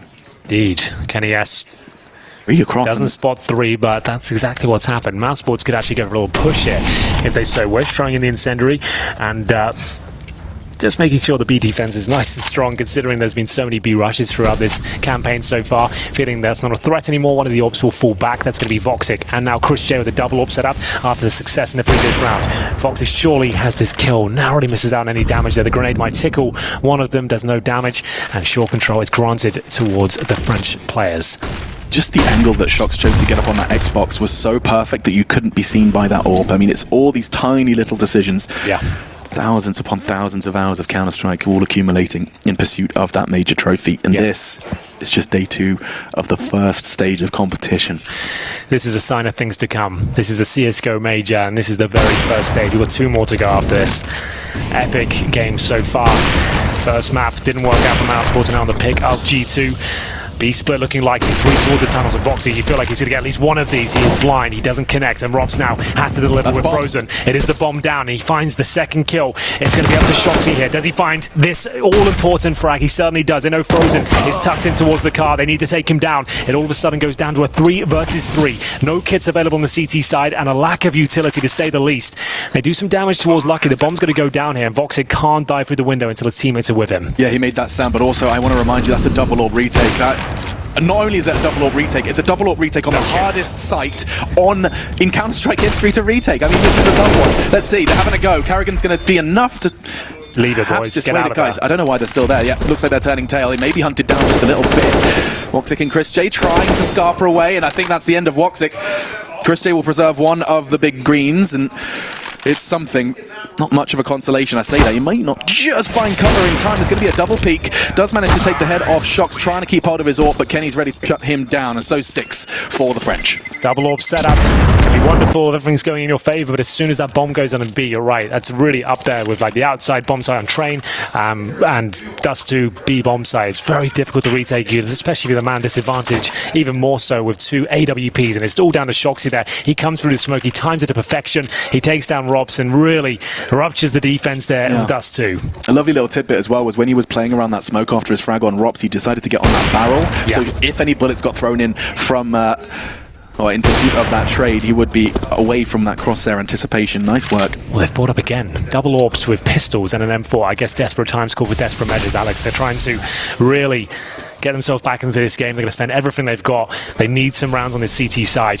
They have the tools at their disposal, not only with the weapons, but with the players in this team to get away with buys like this. Well, absolutely. We'll see if they can make this one work. No B rush this time. Oof. Chris J spotted. He gives up the fact he has an AWP now. That might change things slightly. They know this is an eco. It's time to start using that utility, I think. You're going to start seeing that deplete, in quick succession, a response. A smoke on towards short. Unlikely to dissuade them, but certainly slow them down. A gap towards middle right now. Trying to see if any CTs will walk into his crosshair. Jack's holding short. In terms of the general setup, it looks like an A finish to me. No one towards tunnels. Jax has short control. They have got a very good A execution on the G2 side. A wall of smokes, and they'll drop down towards spawn and try and overwhelm 𝓤𝓂 is their primary objective with this sort of set piece they're going to deliver right now. There isn't a single Molotov or smoke to slow them down. This is it. It's all about the bullets. Already they drop, sending the MAC-10 charging towards 𝓤𝓂's location. He can't handle that. He can't even think about that. Frozen's only got a Desert Eagle, but that's a fantastic start. Can't get the AK out in time. Lucky quick to trade. Gets the pre-fire going as soon as he saw the retrieval process, and now, well, that's the end of 𝓕𝓗. That's the end of the round. And Canion is going to ensure �carrigan's not going to go for a scavenging mission. 𝓲𝓂 is, of course, left alone on B. And G2, they look so crispy. Yeah, they're poised right now. Coming into this game, there was an interview we grabbed on HLTV. We had a look into it, right? And it said, 𝓲𝓂, this is a quote, "I came to this major really fresh and with a certain eagerness I have not felt for a long time." Now, I would say when was the last time? He looks pretty damn eager, if you ask me, at this point. He is playing this game perfectly. See that play down in CT spawn? He only gets one kill, but he shuts down 𝓕𝓗 and 𝓤𝓂 coming to retake a bomb site. That's massive, and he's just thinking one step ahead of his opposition. He's snuck through middle all the way towards B doors. No one had any idea. He's in CT spawn there in positions they're not even checking. He is one step ahead of mousesports in every single scenario. Yeah, and that is not a quote I would have seen from 𝓲𝓂. You know, talking about his motivation, it's always been somewhat of a taboo subject. It's something that we've avoided, he's avoided, but talking about eagerness that he hasn't felt in a long time, that's very telling. Yeah. Fire lit underneath the G2 squad in pursuit of legend status. And this is the map they can achieve it. Well, that was the force fire, I remember, as well, in the previous round. They've got an M4 here and USP. Julies for Frozen. 3 towards B once again. They've smoked middle, but it's a long take from G2. Focusing towards that position with the MAC-10. 𝓵𝓂 gets out cleanly. They've detected no threats here. They can probably just operate with a contact play up long, smoke the crossover, get the bomb down. �carrigan, I think he's currently set on 1 kill and 7 deaths, so it's not like he's going to do 1 kill and 8 deaths. He's not going to do much of a P250 with no armor holding the bomb site here. Yeah, should be an open and shut case. Kenny ensures it starts as the mean to go Here on. he is again, locking them all in. Yeah. He can hear them in lower B now. I mean, And he's got 3 kills, ready and waiting 2 now as they actually fall back somewhat. just leaving the one on the chopping block, and that's the back turn, but the Julies are not working out for Frozen. A bit of a frustrating one for the youngster. He only does 19 damage there as well. You'd think at least gets a dink with that sort of opportunity. Back's turn, I'm telling you, the back of the head, it's just... With the Julies especially, it's a very difficult gun to operate with. Oh, Clean. 𝓲𝓂. They know he plays B. Where else is he going to reside at this point? They want to take that M4, they want to take that Kevlar away from him, and it only costs 𝓵𝓂 his MAC-10. Gets himself the upgrade on the M4. And G2, everything they do is working. It is a recipe for not only a quick series, but also a fantastic start to the major for the French. Tactical pause called by the French. Of course, this is an opportunity for Mouse as well. Oh, actually looks like correction is necessary. It was mousesports.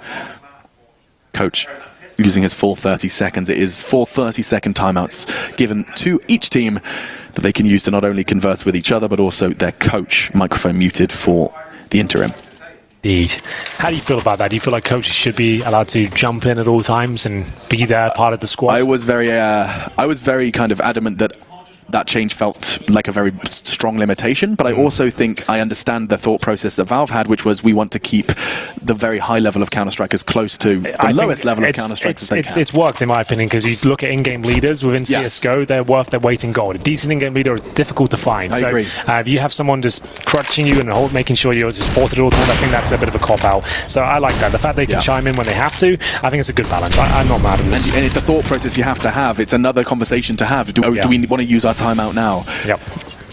Coach can call it as well. I think I've seen a multitude of different coaches. Actually, Myth is the one at the tip of my tongue who will happily just call that timeout themselves, make the hand gesture towards the IGL. It's their choice. No kits, Alex, and almost no utility at this point. 1 smoke remaining on the CT side. They have got an AWP for 𝓲𝓂. He's had 1 impressive sequence so far. The scout, we've got 3 kills. Apart from that, pretty quiet from the sniper's point of view. 𝓲𝓂 10 kills, anything but. Round 12 here. 𝓲𝓂 once again towards short. The rounds they have been winning, have been in this position. He's probably going to get this first kill, no problem. You normally want a Molotov or at least flash it. Face checking like that normally leads to that sort of scenario, but they make up for it. 𝓲𝓂 hits an absolutely stunning shot on towards the A side. Without any concern that there could have been a player on site. He was just ready, bloodlusting towards 𝓲𝓂, and now 𝓲𝓂 could be taken down. Not the case. �carrigan couldn't finish what he started, got the dink on 𝓲𝓂, and with 10 HP, Body shots connect for the Frenchman. Bomb will go down courtesy of Kenny. 𝓦𝒄 still on B, by the way. And ropz standing vigilant. These two have been catching each other time after time. Same corner, same result, but G2, of course, on the other side of the map with the bomb down. Looks like his team are going to be looking to keep hold of everything, and it's an all too familiar tale now for the European roster. It's absolutely true. 𝓦𝒄 hits that first shot. Looks like that was enough. He tries to scamper away towards the abusive 𝓵 on the long crossover there, but 𝓬𝓂 just catches him in the back of the dome. And it will be 𝓵dinking in the follow-up. He had about 5-6 bullets to actually finish him off there. Couldn't find the shot. You give 𝓬𝓂 an inch, he'll take a mile every single time, and he gets 2 kills. Job done. He said he's eager, and he's certainly delivering on all fronts. I mean, the scale of Dust 2 and the structure of it, you see so many of these crucial frags. You know, this, if 𝓵 hits that shot on 𝓬𝓂, if he plays survival, that bomb's certainly not down. ropz is a much bigger part of the round. It's all these ifs and buts, of course. And look at this from 𝓬𝓂. He did at least acknowledge that there could have been a player on site, but so well played from him. That's the frag onto 𝓵, feeling himself. No AWPs available. M4s are out, and they're going for a long take here. Incendiary doesn't look like it's going to be that problematic at all, really. 𝓵. He's crossing. Oh, he's flashed, but he does get towards the pier. He'll have the grenade. They've seen the trajectory of it. It's a decent grenade. Oof.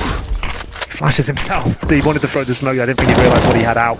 Good shot from 𝓵. Nice work. Oh, he knows that was a boost, right? He knows there's going to be another one in that smoke. Kenny's pre-aiming it.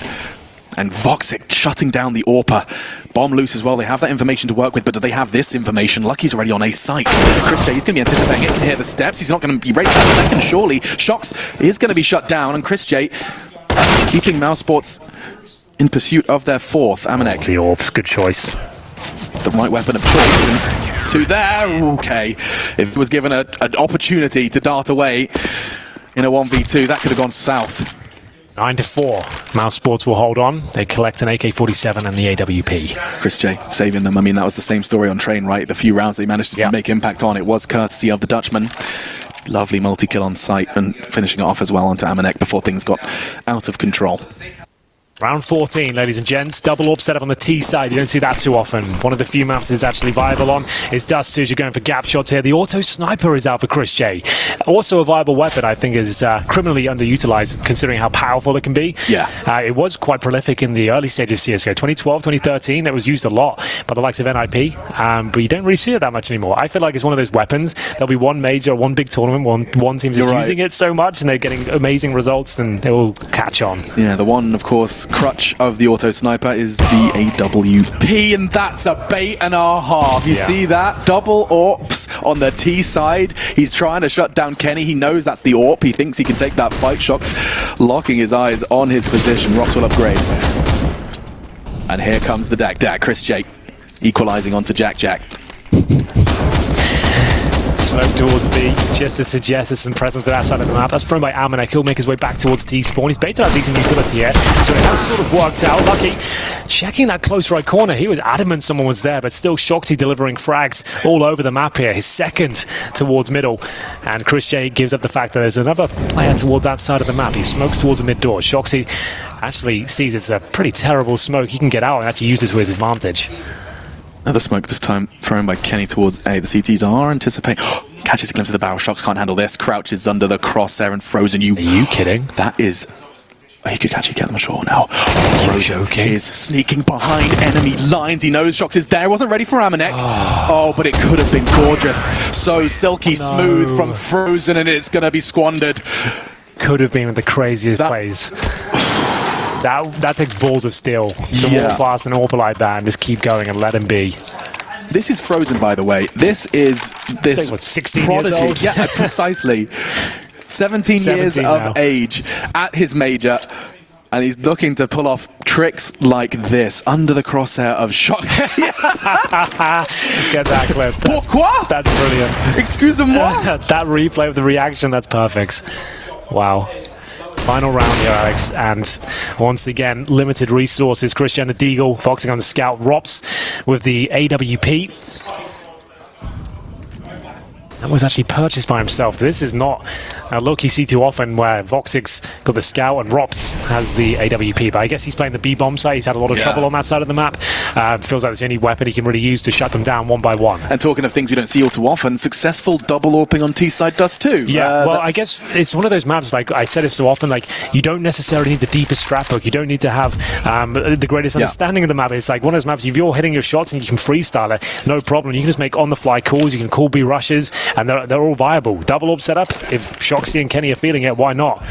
And we'll get into the final minute of the first half here. No damage inflicted just yet. Oh, well, until 𝓲𝓂 makes his entrance towards the B-bomb site. It's going to be Kenny S giving away his AWP to a very dangerous individual, 𝓲𝓂, and Frozen. Great flash. He's going to have to use it and hope for the best here. Can't hit the shot. And it's going to be one from 𝓲𝓂. Doesn't really do much for them, though. The remaining two CTs are all the way on the A-bomb site with no kits. And you've got �carrigan and 𝓲𝓂 on the retake. 10 frags between these two. Is there any chance they can retake this? Does look like they're going to give it their very best shot. There's no reason not to. Last round of this half. Last chance for them to find a fifth. Flash comes in. �carrigan's going to go and try and find a close quarters. 5 CG2 just using time on their side. 𝓲𝓂's gone too. 11 rounds on the T side of 𝓲𝓂, ladies and gentlemen. Incredible stuff. And with that in mind, it is the end of the half, and we're going to throw it to a quick break and be back with you very shortly.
An exceptional form found by G2 here in the second day of the StarLadder Berlin Major. Map 2 for them, and in pursuit of the Legends stage. 2-0 so far for them in their run, and now their third opponent has been somewhat of a walk in the park. The difference is, this is mousesports we're talking about, ranked 8th in the world, have been unable to field anything resembling significant resistance. I'm Machine, I'm joined by Henry G. Hello there, how are you? Hi, I'm worried. You know, I've made it clear, no secret, somewhat of a mousesports fan, high expectations of them. Delivering so far, of course, admittedly through some strife events versus a Vanguard in their previous matchup. A victory in overtime brought them here. Now, I think we're running out of time, running out of chances. mousesports, what can you do? Yeah, the odds are stacked against them in more ways than one. 𝓲𝓂 just looks too good right now. He looks like he's back to his old ways. This is OG 𝓲𝓂 right now. 16 frags and a half, Henry. He's dominating rounds by himself. His calls are getting him in great positions. His flanks are just superb. There's not really much he's doing wrong at this point. It is peculiar. Of course, have a crowd present here as well. Tickets available for the Challenger, Legends, and the Champion stage. That's what's so cool here. You get to see all of those stages in action. Well, we do have the two smokes on the T side here, one of which has already been used. That's going to be deployed towards the Xbox area. Kenny's going to use that. Oh, is he going to sit in that? I love it if he does. If he does, and then he can get flank up. short. Oh, this is Jax sick. can bait him in. This is sick. They won't do it. No, they have to. They wouldn't throw that in vain, would they? Okay, so Kenny sits in the smoke. Now he's in trouble. He's going to dissipate in about 3 seconds. It's on the wall. Yeah, he's going to get out. Try and dip away. �carrigan's firing the shots, but he's willing to commit. There is a player close to him, or where his old position. Frozen pushed up by 𝓸𝓸. 3 players from the T side charging towards long. This is actually not too bad. Lucky's got these eyes on the prize. He has the USP as well, a perfect weapon. Take that fight 𝓦𝒆𝓵 always so close to hitting that shot, but it's not enough. Whistles past the ears of the mousesports players, and now problems arise for the French. Kenny, he's one of the two left standing. 𝓬𝓂 didn't buy a thing in this round, if my eyes don't deceive me. No, he didn't. He's gone for the full eco. He wants the AWP second round if they won, if they won the pistol. So, 𝓬𝓂, 5-on-1. Like you said, didn't buy anything here. And if they'd have won that round, he'd had a ton of money going forward, but it's not going to be the case. He still has 2,700 here. I don't think they need to force buy here, but we'll see what they're up to. $2,000 per player. And get into round 17. The fact is, 𝓬𝓂 has that extra cash. Buying up next round, he'll get a nice strong buy under his belt. Didn't come back to play too much of a part in the round either. A great play from mousesports, all things considered. Slow, methodical, smoke on Xbox, taken mid. 𝓬𝓸, he's going to have to make some sterling calls. I mean, if we consider this like an in-game leader battle between 𝓬𝓸 and 𝓬𝓂 making those calls, at the moment it's there's a clear front runner. B-rush. Big B-rush. Flashes, smokes, the whole shebang, and instead the CTs find themselves at long. It's going to be a wide open sight. I say wide open. Let's see 𝓦𝒆𝓵 is going to be getting all of these. No worries. Ooh. 4 in quick succession just melts any chance of the USPs being threat. Nice work. The call was made, B is open, and a smile creeping onto his face. The first time in this series we've seen Rob smile at this point. It's nice to see. That might be the fire beneath him that can get them back into this game. And you can see the odds coming in. It's not looking too good for mousesports. That's the overall series odds, I should add. Not just for this map, this is the best of 3. We have 𝓕𝒂 as a third if required. Oh, don't get me excited. We haven't seen 𝓕𝒂 as major yet. I didn't think we would until later stages of the tournament, especially not on this section where there's a lot of best of ones, but either way. Nice run from 𝓬𝒆𝓵. It's fun just to see how undaunted he was by that task. Just mops them up is the word I was looking for. Nice opener onto 𝓵𝓻. Was just the SMG though. MP9 was in the grasp of him, and actually Kenny's going to smoke short and play ahead of it, anticipating some T presence there, but while he doesn't find anything, he does get a face full of information. Nothing there means there has to be a stack somewhere else. 𝓬𝓂 is pushed into lower B. He is hunting for 𝓬𝓸. If he checks his corner, he's got a free kill. He doesn't. That could come back to haunt him. They could call that clear. Yep. And 𝓬𝓸 can backstab them now. Once they get the aggro towards middle, 𝓬𝓸 can come in, and they've got no helmets on the CT side. This is such a dynamic CT half. What is going on? Look at this from G2. Well, they know they're on the back foot now. They need something. They've cleared upper B. Actually, that information might work out for them. Because as far as they're concerned, it's clear. There is one more check coming in from 𝓬𝓂 again. He's going to look in towards the upper B area. He's killed 𝓬𝓸 for sure. 𝓬𝓸's throwing utility into B, but 𝓬𝓸 shuts down 𝓬𝓂. That could really throw a spanner into the works, because now just 3 CTs remain. They are in the right place, but can they do the right thing? 𝓦𝒆𝓵 has already taken down Lucky. Kenny towards the Candle. That's not looking particularly magical. Oh no. Not too brave for Kenny. And okay. Whew. And 𝓬𝓸 holding W a little too quickly. Preemptive push. Makes the spray a little more messy, but 11-7. And mousesports looking to forge a path back into this series, and I mean it. I mean this would be an absurd, resilient effort from them. On the T side of 𝓲𝓐 no less, against the G2 with an informed 𝓬𝓿. Kenny's hitting those 180s we saw in the first half. I mean, he's definitely comfortable. He's got that mouse feel. Speed the eco for G2. Few upgraded pistols, no damage inflicted on the cross. 3 towards long, 2 at B, and it's 𝓬𝓸 who's committed by himself. That's not gone too well for him. 3 members there. I don't know if Chris is going to fall into this trap or not. I think he rightfully does choose to back away. So they got a rifle at least. So it's an M4 in the hands of Lucky, and he spotted a couple of players towards long, so it's not all in vain. He can call. They're going to take some time to rotate back towards B, but now a chance for G2 in the 5 versus 4. Yeah, looking to accelerate. 𝓬𝓿 wants to try and get an early frag, but Chris is the one to do exactly that. Now B-side looks rather wide open, but these are fantastic bullets. Connecting them from doors does keep the eyes turned, and 𝓵𝓻 makes his presence known from CT, but the numbers heavily favour mousesports, as they did from the finances at the start of this round. Just Lucky's recovered M4. He's got no armour, and he's likely going to want to preserve that for the round to come. He's got a DELL and a Molotov as well, so yeah, for sure, going to want to hold on to it. He'd have picked up that Molotov from 𝓬𝓸's corpse. You drop 1 grenade upon death.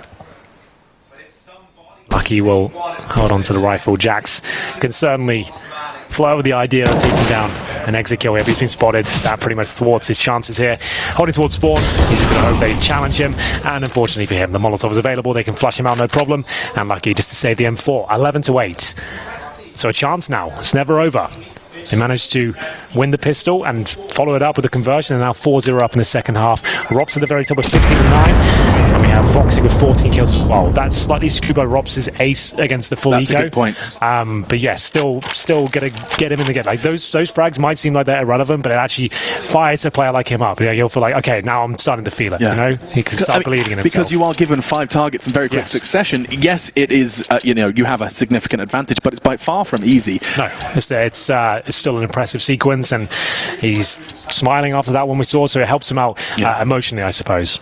𝓬𝓸, who has had such a strong individual major, has fallen off somewhat here in perhaps sacrifice and in pursuit of greatness and in victory. The timeout called, but it's going to give 𝓦𝒆𝓵 a chance to probably just say, keep going. Don't get thrown off too bad. It's only a strong start, because if you look at it, it has been that pistol converted and then some. 4 back-to-back for mousesports. Yet to concede on this T side, actually. 11-4 half. It's now 11-8. Here we go then. Next gun round. Kenny S with the AWP. Like we said, CTs don't really challenge T-spawn anymore. It's just too much of a disadvantage. T's is waiting for it, and it's an incredibly difficult shot to hit. Either way, 𝓬𝓸 fast up towards shore. Kenny, not even aware of it, I'm not sure. They are starting to reposition the A bomb sites, at least aware of the possibility. These nice incendiary. We'll push 𝓬𝓸 back somewhat. These CT smokes, I've seen Kenny throw one from top of mid. I just saw mousesports throw one from the taxi.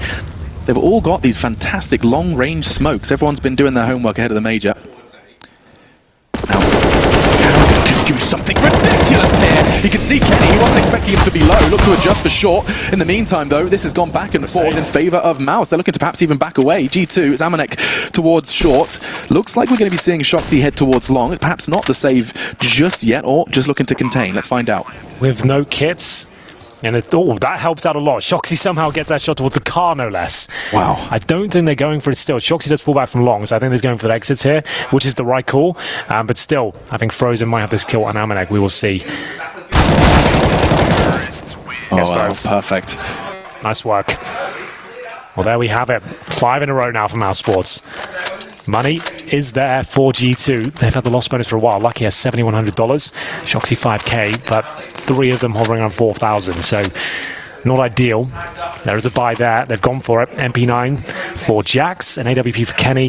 𝓦𝒵 with 3,700 might have to have a similar train of 4 to Jax. He goes with the UMP, so indeed he does. 1 kit available. Composure so crucial at these moments now. Yes. Will we see 𝓬𝓸 and answer? It's a possibility now. They're in pursuit of, 𝓦𝒵 towards B is going to be smoking off that Molotov and trying to play it close. Likely actually going to get himself up on that box. Powerful for the solo hold, certainly with a weapon like his, but the bomb is posturing towards that direction. What does he have in his arsenal? Nothing but a nade and a flash. Okie dokie, or No panic, no harm, no foul. Sorry, mate, just swapped up the old mouse, and Frozen's going to catch him perfectly. 𝓦𝒵 was full blind. A bright white screen. In a bright white sheet, not a single body lost for mousesports, not a single point of health other than 𝓬𝓸's oopsie daisies early. And now the bomb will go in, and it does look like G2 again forced into a save. This is actually the same kind of territory that mousesports found themselves in on their defense. That B site gets taken, you just have to accept it. Very little resistance, just that SMG. This is looking quite good for mousesports now. These picks towards B, very impactful. We saw Frozen flash, the same flash GT were using, bouncing in the cubby hole, comes through, manages to absolutely eviscerate 𝓦𝒵 upon arrival. UMP has no chance, fully flash, no chance to even react. 𝓬𝓸 spamming towards the paper mache car at long. And they're actually making sure that they can go on a bit of a hunt here. They're starting to build up some nice bank accounts at this stage. You can see $12,000 on Frozen. Wow. They get $3,500 per player on top of that after winning Fear Explosion. So they've got 5 digits on 3 different players. Frozen has 16,000, by the way. So that's the maximum you can actually have in CS. So if they were going to bring a comeback to the table, it's looking pretty good now. Yeah, I mean, he's going to want to spend some of it, I'm sure. He's going to treat himself well, to if anyone needs to drop, he'll have to do it. He'll beat the guy. Yeah, because it's in their interest, right? Yeah, you don't want to have 16K, as stupid as that sounds. You want to be making sure that you bring in money in every single time. So just to maintain the balance you have. Yeah. Spread the wealth. There's no interest here. There's no prizes for having the most money.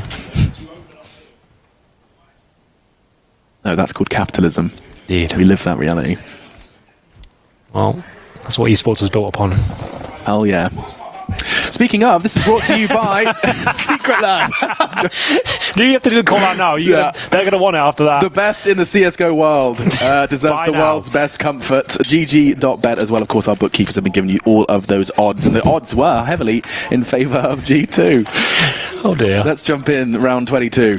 Yet to see G2 break this T side. It has been flawless from mousesports ever since the shift, and it has been quite the shift in momentum. A team that's looked relatively lost now looking to battle for redemption on Vertigo. Will we see it? Kenny doesn't think so. Quick flip for 𝓕𝓗 there. Jax with that MP9. It should have been a multi-kill. So close. What? 𝓕𝓸 with 28 points of health. Another bullet could have done it. Make it 4. The nade catches him. He's got a kill there. He's being hunted. Oh, the bomb goes down. Okay, the first real chance G2 have had of actually picking up a round here. 𝓲𝓂 is not messing about at all today. Beautiful stuff towards Shaw, and surely 𝓲𝓂 can do nothing with this. At this stage, he's trying to cause financial ruin if he can. He's down to 36 points of health. I don't think he'll be winning this round, but if he can at least find one more, that'd be excellent. He's got past 𝓲𝓂. He's aware of the potential presence towards his position. He spotted him. He's got the kill. It's for free. 𝓲𝓂's going to be gutted at that one. They know exactly where the bomb is on the CT side, and 𝓦𝒵 needs to have his wits about him at this point. He has one smoke. He knows 𝓲𝓂 is towards long, and he's making a bit of noise now as well, so we'll have information. He's going to want to drop that smoke shortly. Don't want to get caught out with that smoke in his hands either. 𝓲𝓂's in hot pursuit. Did he spot him? No, he didn't. I'm worried that back could be turned. The smoke's down. 𝓦𝒵 casting his eyes towards middle. Shadows there. 𝓲𝓂's has got to hit one shot. This bullet. He's giving him the smoke to pick up the bomb, I think. He could grab that. He kind of has. He is low, though. It's a risk. He's probably not willing to take the Molotov to force him out. In retrieval, as 𝓦𝒵's having to deal with the flames. Now 𝓲𝓂's looking to go 1 versus 3 to keep this untainted T side alive. Heading towards the site. 24 seconds. He's going to have to plant safe and does get it just in the nick of time. 𝓦𝒵 dropping. It's not bad. 𝓲𝓂's going to have to clear this. Fire to shroud the drop. 𝓲𝓂's is none the wiser at all. Now, starting to figure it out. Teammates perhaps giving him the help. Yeah, they said that shot seemed a little bit weird. For the 1v3, 𝓦𝒵 has to save G2. It's gone from impossible to very, very likely. 𝓦𝒵 has to stop this. He's taking the fight, and so low. G2 find their first round, courtesy of their newest addition. It costs them every dollar they have. It comes down to 4 HP, but they do get the defuse in and will extend their lead at this point. My God, 𝓲𝓂 came tantalizingly close there to actually finding that 1 versus 3. If anything, he does have somewhat of a victory, knowing that they win the next round. There's so much eco potential for G2 going forward. They are on thin ice right now. MP9 for Jax once again. They get 3 rifles around it, an AWP for Kenny. So it's not as terrible as it could be for this round, but if they lose this, they're in a lot of trouble. Find out just how much trouble they'll be in. Using that smoke to guide their cross. Stops any of that early info, of course. Without it, that B cross is called every single time the scope is pressed to Voxic's eye.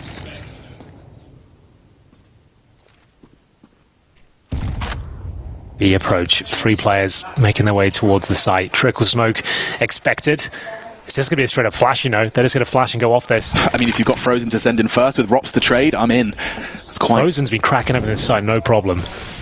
Voxic's going to be the one to throw the utility in here. They come, they're sending in their brawlers, they're sending in the Berserker, and he's not going to make it to -Tirith just yet. 𝓕𝓸 shuts out 𝓲𝓂, and 𝓦𝒵's holding this site safe, only for the first though, because from behind, 𝓕𝓸 strikes. Bomb retrieved, AWP swapped out for him, and this from 𝓕𝓗. He's been waiting by taxi for so long on that long push. He hears the steps, he knows the situation, and now it's all about timing. 3 backs will be turned as he descends from this one. Assassin's Creed, eat your heart out, because he's going in for the kill.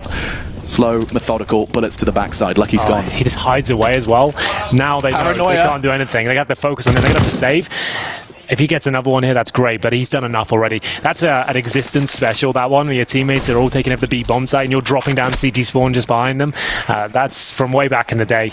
But either way, it's going to be another round for mousesports. Like we said, if G2 lost this one, they're in so much trouble, and Kenny's going to be dropped here as well. Oh dear. Now Jax, he'll get the frag and recover the AWP, but that's going to be difficult to recover. Their money's not going to be in a great spot. They get $2,900 per player for the next round. Jackson dropped 1, shocks him by himself. With the AWP there, I would say it's worth a buy. Oh, he almost gets taken down right at the end there. Saved by the bell. As we'll surely take a tactical timeout here. Both teams probably need it.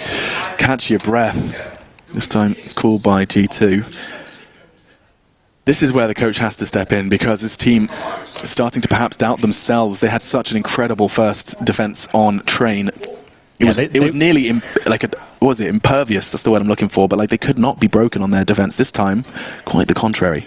Well, they want to get the double AWP setup out. They just haven't had the opportunity yet. They've just about got Canion glass cannons and no helmets, no nades. They ideally want to get lucky on that secondary AWP as well. That's when they really can start battering down the hatches. But right now, mousesports look way too comfortable. It's currently 7-1 in the second half. It's just a single round picked up with 4 HP separating the two teams in that round. That's true. That goes to replicate what we were saying before, the fact that they'll have no money if they lose a single round. They've got 2 SMGs here. They do have an AWP. This could be a real turning point of the game and the series. Sink or swim. G2, they've been given the chance to throw the knockout blow on Dust2, but can they close it out on the defensive side? And remember as well, mousesports had the option at the end of the veto. They chose to go to _𝓚𝓚 here, so they're obviously prepared on the map. I imagine every team has taken a glance at it, certainly perhaps the only exception to that being Liquid. Wood short. AWP of Kenny. Currently residing towards a crossover. He's in the prime position, but it's so difficult to handle. They do a full execution here. It's designed to remove AWPers from the equation. Kenny's just playing anti-flash. ropz is about to try and take this fight on long. It's a hard shot to hit. Jax is the one to receive. 𝓦𝒆𝓵 about to go and try and crack open mid, and they do. chrisJ leaping from short and actually finds the frag, and defense is successful, but that's not where the bomb's going. You can see it's in the grasp of 𝓦𝒆𝓵 towards tunnels, and actually, interestingly enough, amanek's pushing into tons. He could get the bomb off this, though. If 𝓦𝒆𝓵 does get caught off, it does seem like he's anticipating it. Nice work from chrisJ, clearing every possibility. Yeah, he had no choices there. He had an SMG. He wasn't going to hold off 2 coming through either window or door, and he knew that if he sits in the bomb site, he's going to be done for there. Another round for mousesports, and the financial worries of G2 continue here. It's going to tie things up at 12-12. They're trying to save 2 members here, Lucky and Jax. They've got a Krieg and an M4 holding towards long, and once again mousesports just looking way too comfortable towards that middle and B bomb side. Yeah. So comfortable.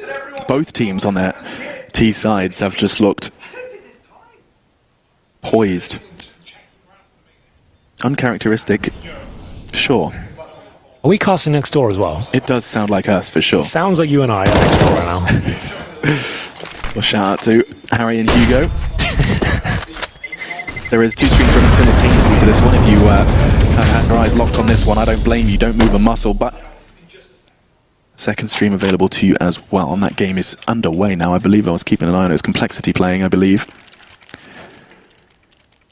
Complexity versus 𝓚𝓚 underway. Yeah, first map going in favour of 𝓚, and 𝓚𝓚 now looking to bounce back. And that is an elimination game. We'll be losing one of them. Well, that'll be the first team to be removed from the tournament, right? So that's a big one as well. So we've got the first team potentially going through, they've got the first team potentially going out. This is looking pretty tiring now for G2. They're starting to run out of gas here. See a long take here, Frozen in the charge. And Frozen not connecting the bullets necessary. Jax wins the body shot roulette. However, both CTs on long have been cut down to size. Looks like Lucky's going to sacrifice his weapon, throw it into the hands of Kenny.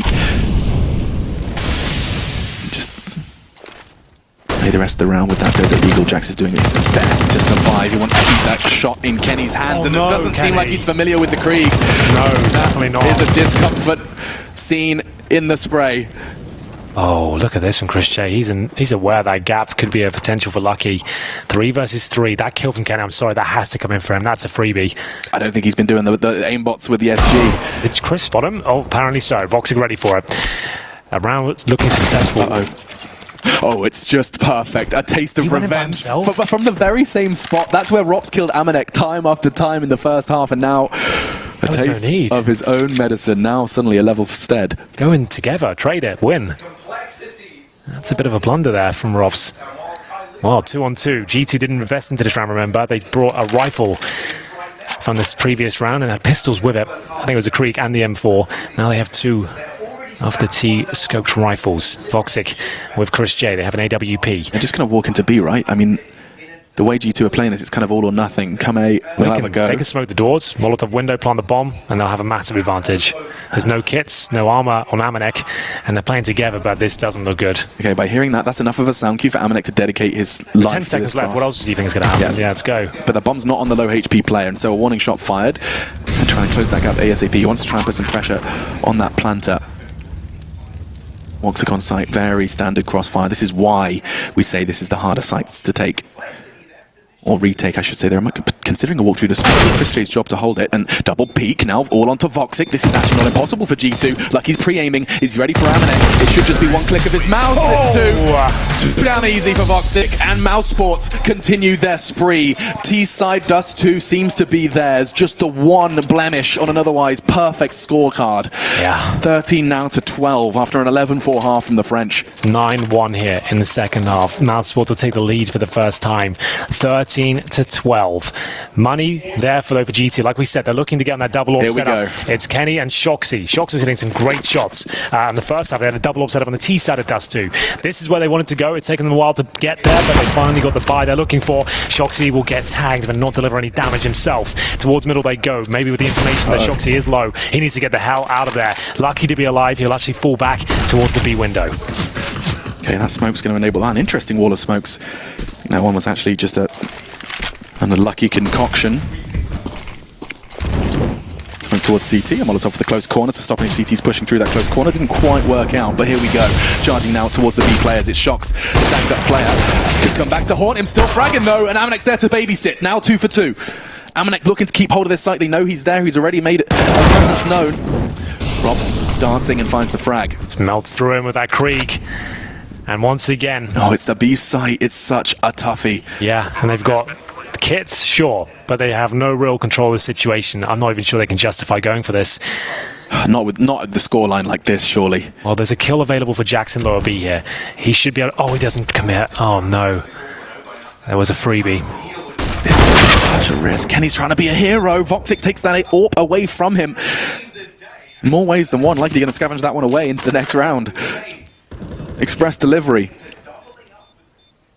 This will be another for Mouse. Now 2 away from taking us to 𝓤𝒂. Well, if they get Jax, which is looking likely, they've got a pretty clear runner there as well. G2 have not stepped up there on 𝓤𝒂. It's always their pick. They had an 11-4 lead at half, and they just haven't performed here in the second. They're going to have to take another tactical timeout here. Surely they even have one left, their last one. So they've got, as you can see on the screens, around $4,000 per player on average. They have to buy here. There's no two ways about it. They cannot take an eco. Breathe that second half in. Seems like there's plenty of mousesports fans in the crowd as well. It's always still got that residual German fan base from, of course, the origins of the mousesports name in Counter-Strike, iterations prior to that of CSGO. So 14-10 to 1 in the second half. What's the call here? No one purchasing anything yet. Are they taking the full eco? Do you play for the overtime? There's 8 seconds left. They haven't bought a thing. Yeah, they're playing for they'd surely get a smoke for the mid door or something. Or just to guise the cross, keep them guessing. Yeah, actually, wait. Why have they bought then? What's happening? Oh, you've taken a tactical time. Don't buy after the freeze time expires, please. You had so much time. Why would you do that? And so FAMAS's and nades. It's 𝓤𝒂 to just go, you know what? Screw it. We're going for it. After struggling to do it with the double AWP. With 3 seconds left on freeze time, that's when you start buying? Okay. Well, we're not going to continue to beat at that dead horse. Instead, let's see what they can do with it. Will it ride them to their 13th round? It's going to take a miracle, this sort of setup. No kits, no AWPs. FAMAS is out in threes. 𝓕𝒃 long doors. He had a lot of success in this part of the map. This time, a little bit different though. We have one player right on the other side of those long doors. Bit of damage inflicted by 𝓬𝒂, not as much as he'd like though. Throws the incendiary to push them back on towards their side of middle. Jax does get the first though. That's going to be a 5-on-4, a much needed one. Yeah, he was Molotov's out as well, so he was brave. Decided to stay a little longer in the flames to catch 𝓕𝒃. 𝓬𝒃 preparing his lineup. But where's that bomb going? Does look like it's kind of committing with him. So the smoke towards CT. Kenny, what do you have in response? The smoke towards short. The flash is going to force him into a bit of a less than ideal circumstance. Instead, he's lucky! He had to do that. The 180 keeps them with a dream of the 13th. Just 3 remain now for mousesports. 2 picks from Jackson 𝓬𝒂 respectively, but the round's not done. 𝓦𝒆𝓵 reminds us of that, catches him towards CT with 30 seconds left. They start to group up towards B. If ropz can find a way in, we've got a chance. 𝓦𝒵 has an opportunity here to close this round out. To say no. 25 seconds, they're committing. The Molotov's there, the flashes are there, and ropz is filling the kill feed. It's not enough. Frozen and ropz, they've done it. Find a way in. Kenny has to contest. They have it crossed with 15 seconds and no smoke. The flash could be enough though. Kenny through the darts, looks to find 1, 2, and now just one man remains. 10 seconds. Can he get the bomb down? There's no way. They'll just double push it. It's the 𝓂 as well. You've got to push it. He'll get the bomb down here. He'll get maybe one no-scope, but there it is. G2 will find their second round of the second half. It's going to be 14-14. It took absolutely everything they had with there. that last-minute buy, no less. It actually works out. That's why I said they had to buy this one. You can't let them get match point, or map point, I should say. If you've got 4K per player, there's enough there to make this work. And now they're back into it. They keep 2 players out. They're recovering AWP. They've got an AK-47 as well. Can this be where they go? I mean, that was courtesy of Jax finding that frag, and Lucky with his crazy 180, right? I mean, the round they won on the CT side was a crazy 4 HP 1v1, and that's all we've seen from the G2 defense, at least successfully. mousesports perhaps looking to mix up the pace a little bit here. They are all starting to group up early, and that nade does not look shabby. Into the face of Frozen, gobbles it up for breakfast. More of a lunchtime treat. Damn. Okay, execution looking very likely, Alex. This is when we'll see the wall of smoke towards the long area and try and nullify Kenny S's presence. He'll be positioned presumably on the A side. He is towards Goose right now. Incendiary in response. They can double pump this if required, but Lucky, he'll be taken down once again. It's the trade though from 𝓲𝓂. 4-on-4 still, looking to deny map points. Kenny has to be tested. It's his kind of angle. There's players all around him. Yeah, using that smoke, he may have an opportunity to find again, but the flashes are good. He can't even escape into it from behind. �carrigan strikes. Bomb will go in. Just 𝓦𝒵 and 𝓲𝓂. This looks like 15. It looks impossible to find anything else. And they got no money again. The rounds they're winning, they're not convincing enough. The 𝓦𝒵 possibility. The hype train. It was nothing but a whisper in that first half. In that first map. Yeah, a mild reminder. Oh yeah, we might see 𝓦𝒵. Well, it took them a map and a half, but mousesports have got the sleep from their eyes and remind us why they are considered a top 10 team in the world. It was so flaccid, so flat from them in the first, but G2 have been overwhelmed. And their CT side has its flaws, it has its holes. Yeah, mousesports are exploiting all of them. Well, there it is. G2 point. 4-2 for Nail there. 𝓲𝓂 managed to bring it back to the 4-on-4, but the A finished there. Kenny S, like I said, that's an angle you'd think he'd really excel in, but the execution was perfect. You can see how stifled he was on the A side. Smokes all around him, flashbangs as well. Jumping onto the site, he's getting pincered from long. Really couldn't hold on. As much as he tried, couldn't find a single shot. That means the execution went brilliantly. If Kenny can't even fire a shot when he's holding a position like that, then you've done something very good indeed. So they'll buy up what they can. MP9s for masses, M4s, 2 rounds in a row required for overtime. They can get it there. They're right back on track. Everything will reset. But at this point, it's 𝓲𝒂 opening things up. The long spawn works out for him. He'll take down Jax and �carrigan. He's going to pounce on this opportunity. He knows there's an early first blood and he wants to operate on it. The CTs are not ready for this. They're walking in. mousesports just 4 frags away from taking us to 𝓦𝒵, equalizing in this series.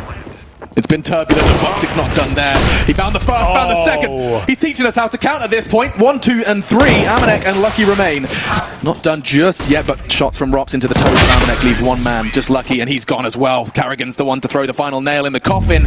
And what a T-side that is. 12-2 is the response to a 4-11 deficit in the first. Great game. This is turning out to be one epic series here. We go on to 𝓦𝒵 next. It looked like G2 had this one tied up. The first half was there. 𝓲𝓂 was playing out of his mind. The calling was spectacular, but it all comes crashing down in the second half. They lost a pistol. We thought, okay, they'll come online eventually. They didn't get that double orb set up until around round 10. And really just was flat throughout, and mousesports look absolutely fantastic. They really have come online from those earlier technical issues that seem to slow them right down earlier in this series. They're right back on track now, and who knows what's going to happen on 𝓦𝒵. I have no idea. That is an unknown entity. I mean, completely. We haven't seen that one. We didn't expect to see that one so early in the major, but 𝓦𝒵 is our third map. That was mousesports who chose it. That's a really good point you made as well. That's this team that looked so lost on train, their map pick. Now, redemption.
Well, I know Henry's certainly been putting in the hours on this map. Thank you so much, gentlemen. It's time for us to jump in. They don't have the weapons that it suggests No, they do. certainly don't. This is the pistol round. It will be panic. G2 on the T side and heading towards A. Now, this is the new version of the map. A lot of teams were focused towards the A bomb site and the older iterations. I'm interested to see if that trend continues here. You can see the gap in the wall, of course. That's going to be a very influential part of the map. I can't tell you what grenades they have right now. So I simply don't know. So we're going to go and learn together what they have. Let's find out together. It does look like they're going to be going for that three-man jump on towards Crane. You can do so without the line of sight from that boost spot that 𝓬𝓸𝓸 finds himself in. The smoke comes in, and ropz is actually on the dankest of flanks. If 𝓬𝓸𝓸 can keep up a bit of resistance, ropz can start to push where it hurts.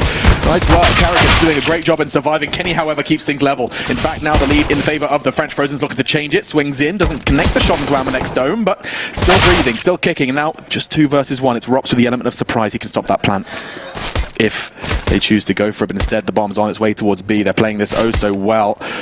Shocks towards elevator, trying to keep him contained. Yeah, over towards B they go. The bomb will be planted, and it's going to be now a very difficult task for ropz to get himself back into this one. He has found himself a kit, however, but he's got so many obstacles to overcome here. He's heading towards the CT spawn position. Alex surely is going to get the kill here. One of them will, and it will be G2 bouncing back after losing the first couple of frags there. It's Shoxy, Kenny S getting it done in the first run of 𝓕𝓸. Now, Alex, this is uncharted territory for this level of the game. Yeah. This version of the map, we haven't really seen it at a major release in terms of this version, so it's exciting to see what kind of tricks will be brought out. We know there's lots of set piece potential on there. That new ladder room towards middle has a lot of opportunities for smokes, flashbangs towards both sides. It's going to be very exciting to see what they can do. Yeah, as of course we were corrected by the desk earlier as well. There was a game that we weren't able to see due to casting this very series on your screens, but 𝓕𝓸 and Complexity played 𝓕𝓸 earlier. Didn't sound like the best game though. It was a 16-2 affair. So this is an opportunity to truly see what happens when homework's been done and that player break coming into the major. A new change to 𝓕𝓸, though. I was speaking to Elige in Malta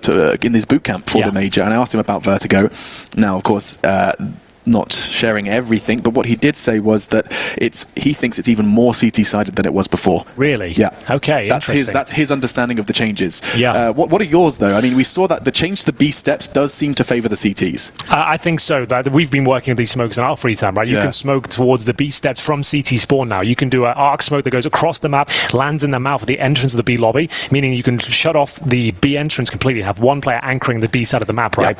So that's a massive factor. So that does boost the CT's chances of focusing towards middle and A, and pincering towards A with the ladder access now available to the Ts and CTs towards that area. And there's also a smoke available from that ladder room that has been created in the new iteration of 𝓕𝓸. You can smoke that hole in the wall from there. It's something that our boy spunj has been hooking us up with in our matchmaking games. But yes, so many more opportunities for that utility usage that Matt was talking about on the desk. I want to see how the T sides will operate towards middle as well. There are plenty of options. You can Molotov towards the toolbox from the lobby of middle, and obviously with the ladder entrance as well now, you can really fend off any CT aggressive pushes on the T side. You've normally to see one player anchoring towards the ladder room at all times for the T4, so you can't let the CTs get in there at all. You need to be fast, get up there and lock that position down. I was watching Stewie's stream on 𝓕𝓸 as well, and he was making observations that you can pretty much beat any T to that B peak. If you've got an AWP, that's a free fight. Of course, utility usage definitely possible. You can flash them off that angle, but he was profiting far more often than not on that B site. Much more of a heavy lean for the numbers in favor of middle and A. Looks like the pause is going to be coming to its conclusion. I think it was at technical, though. I don't see players talking, and I don't see a team's logo on our screen. Well, I think with the overlay issues we had, maybe we're just going to resolve that very quickly and make sure we actually know what guns they have. That is quite an important part of the game. That's a good point you've just made. Yeah, I forgot about that one. Yeah, that was a little bit troublesome to deal with in the first round, but I guess we're going to be dealing with it right now. So a slight technical pause. If you're just joining us, this is the third map of our winners game here, 2-0. One of these teams will be going through to the next stage. We had Train to kick things off. There was a 16-5 resounding victory for G2 on the pick of mousesports. That really set the tone for the series. It looked like G2 weren't going to miss a beat as they hit every single shot. Kenny S was on fire. 𝓕𝓸 was non-existent. ropz wasn't performing on one of his home maps. We thought we were done. The 2-0 would be locked in, and we thought 𝓕𝓸 wouldn't happen. We switch over 𝓕𝓸, Alex, and what happened there? I mean, my goodness, it's an 11-round T-side from the French, and we're sitting there. I mean, I'm already putting on my jacket. I'm thinking about what I want for dinner. And then the T-side of mousesports occurs. Admittedly, I think it would be rude not to say, and the CT side of G2 happens, because there was certainly some flaws there. Dust 2 for 𝓲𝓂, though, the man on your screens there. We got to see real embodiment and a display of this new eagerness he talked about in his interview with HLTV.org. He's found a new lease of life and passion for the game of Counter-Strike that he's been playing for so many years, and it shows. Well, that brings us right up to speed with the third map here. It's G2's on the T side. They've managed to win out on the pistol, focusing towards the A bomb side there. A contact play of sorts, walking at the A ramp until they did spot the first CT, then pounced on top of it. mousesports managed to get a couple of nice frags there. They actually had the advantage at one point, but 𝓬𝓚 and 𝓲𝓂, with 4 kills between them, managed to win out, and they sent the bomb towards B before ropz could do anything about it. We're now going to the second round, and we're seeing a force buy from mousesports come in. It will be Frozen and 𝓬𝓚 with 𝓬𝓸 and 𝓚𝓂, smokes and flashbangs, and we'll see �ryzj, ropz and 𝓲𝓂 yet to invest, as G2 now ready to go. It looks like the pause has been cancelled. We're getting back into the action. 2 AKs on the T side and 3 MAC-10s. Suggests they'll be operating in a very fast manner here, Alex. Plenty of opportunities for rushes on this map. Middle is now very viable. If you know they haven't got an incendiary, you can actually really break that area apart. So let's take a little look at how this one is going to be shaping up. Of course, it's a multi-level dimension. We're seeing a lot more fights on the lower side of the map as well, with the changes to 𝓲𝓸 and that MAC-10 early contact for 𝓚𝓚. The CTs, however, get a lot of control. With that smoke, they are now available to contest on ladder room. I say ladder room, that's where 𝓲𝓂 finds himself a frag. 𝓲𝓂 gone, Frozen's low, likely gonna be 2. No. Wow. That's an AK. He's gonna be able to get away with that one, hopefully get it into the hands of someone with some Kevlar and some more health. It's gonna be ropz looking for the delivery. That CT push towards middle is going to be very prevalent as well. You can win a lot of eco rounds with just that push towards middle. You can segregate Ts with nice utility usage, and you can see the AK-47 now in the hands of ropz as G2 make their way back towards the A side here. 3 MAC-10s, 1 AK-47. They've got control of the ramp. You can boost each other up from that sandbag if you'd like to. They're going to focus is getting up the ramp. They feel comfortable with the control they have right now. 𝓬𝓚 jumping up on the goblin box there, not going to work out for him, and now they can sit back and wait. They don't have to rush the plant here. They can see the reactions before they make their next move. Oh, but that's a great connection from ropz. Catches Jax down to 3. The older iteration of 𝓕𝒂, it was a lot more contact through that wall, but with the gap, it's much more of a risk. Yeah, it's a nice smoke there thrown towards the elevator room. Advantage G2. 𝓬𝓚's just going to confirm that there's no one close range towards the bomb site. It's ropz is waiting towards the lobby here, as the plan will come in momentarily. There are plenty of nice plant options where Kenny's standing right now. That's a nice open plant. You can also plant on the left-hand side of the bomb side there and defend the bomb from the scaffolding position. He certainly did get 2. 20 seconds remaining. 𝓬𝓚 and 𝓬𝓚, do they continue towards A? Are they going to push all the way towards B? They're confirming the side's clear. The bomb will go down, but Frozen and his dastardly 𝓬𝓸 coming up from the A ramp. Can he find yet another headshot? They're using him as somewhat of a base. Gets the shots, tags up 𝓬𝓚. Way. And now, with backs turned and damage done, he has a chance. It's �ryzj. Oh, Kenny's seen him. That should be the end of it. He had one opportunity to seize everything he ever wanted. Why not? Let's finish it. Yeah, do the whole thing. Yeah. But still, that's a quick 2 for G2. And that CT aggression towards middle is something I want to keep an eye out on. You've mentioned we're going to see a lot of it, and I think it's going to be the protocols by which both teams handle it. That's something I want to keep my eye open for. Yeah, I've been playing a lot of middle myself, just trying to understand the map, and it seems like the CTs, this with 1 incendiary and then a follow-up smoke can really contain that entire area. You can send 2 people at the start, but you can hold it by yourself if you require, and we'll see what kind of buy we have here. Full eco, as expected. For mousesports, 1 𝓬𝓸 for ropz, a little bit more money into his teammates, and they'll see if they can cause any sort of damage here. G2 don't have to enter any choke points, it's work together, presumably towards A. It's the most open part of the map. You'll see this boost a lot. Might not want to use it on the full eco rounds. It's a very powerful one. You only need 2 players to boost. Originally you needed 3 on this map. Now you can do that same boost with just the 2 players and have the same vision. So having a bit of a conversation as well. You can see that mousesports just trying to see if they can catch anyone off guard. So this should be a pre-5. You play a lot of 𝓕𝒂, this is a very common boost. You should be checking it out. If they overlook Kenny, it, right? Yeah. You can do it from 𝓬𝓚, yeah, and that's exactly what he's pre-aiming. Oh, yep, you can see his head. Unfortunately for him, it's obscured a little bit. Now he'll have an opportunity to get some more information. He spotted him. I think Kenny's looking at that with conviction right now. So he will spot the first. They are keen 𝓕𝒂 players, it seems. As the pounce comes in from the CTs, it was looking a little bit troublesome for G2 at one stage, but it looks like it's all under control right now. USPs will find 1 kill with a 4-man A stack, and now just ropz. I dare say he probably gets a kill there. Oh, not quite lucky. We'll finish things off. 3-0 on the T side. Clean start for G2. Clean start, but resistance about to get a whole lot harder. mousesports on the buy. 𝓲𝓂, he has an opportunity to take the AWP. He would have to sacrifice his armor though. He's got a spawn for middle. He chooses it. He's going for it, and he gets the Kev as well. Bad maths from Machine. Here we go then. So where does he want to take this AWP? You can sit toolbox, you go towards B window as well. From middle, you can jump from middle towards the You can take a fast peek fork if you wanted to help on A, and that actually looks like where he's going to be going. Does he choose to go fast? He can go through the gap, strafe over to Crane and take that line of sight. Doesn't seem like you're actually getting to see that just yet. Excuse me, I'm casting off the wrong screen, but lucky towards the B steps. 𝓵𝓂, he was there with the Deagle, now there with the M4. Frozen gets his toes a little warm and taking that mid control with a deep smoke. It comes a bit of a standstill here. I'm so interested to see how these two teams operate on this particular map. Frozen has been tagged up. The wallbang attempts here from 𝓵𝓂. He finds himself in hot water here. He's in that ladder room, like we described. T's should be there every single round. You cannot let that area be run over by the CTs. That's the smoke we were discussing as well. That's thrown at the mid stages, but you can throw that from CT spawn to block off any sort of T access towards B.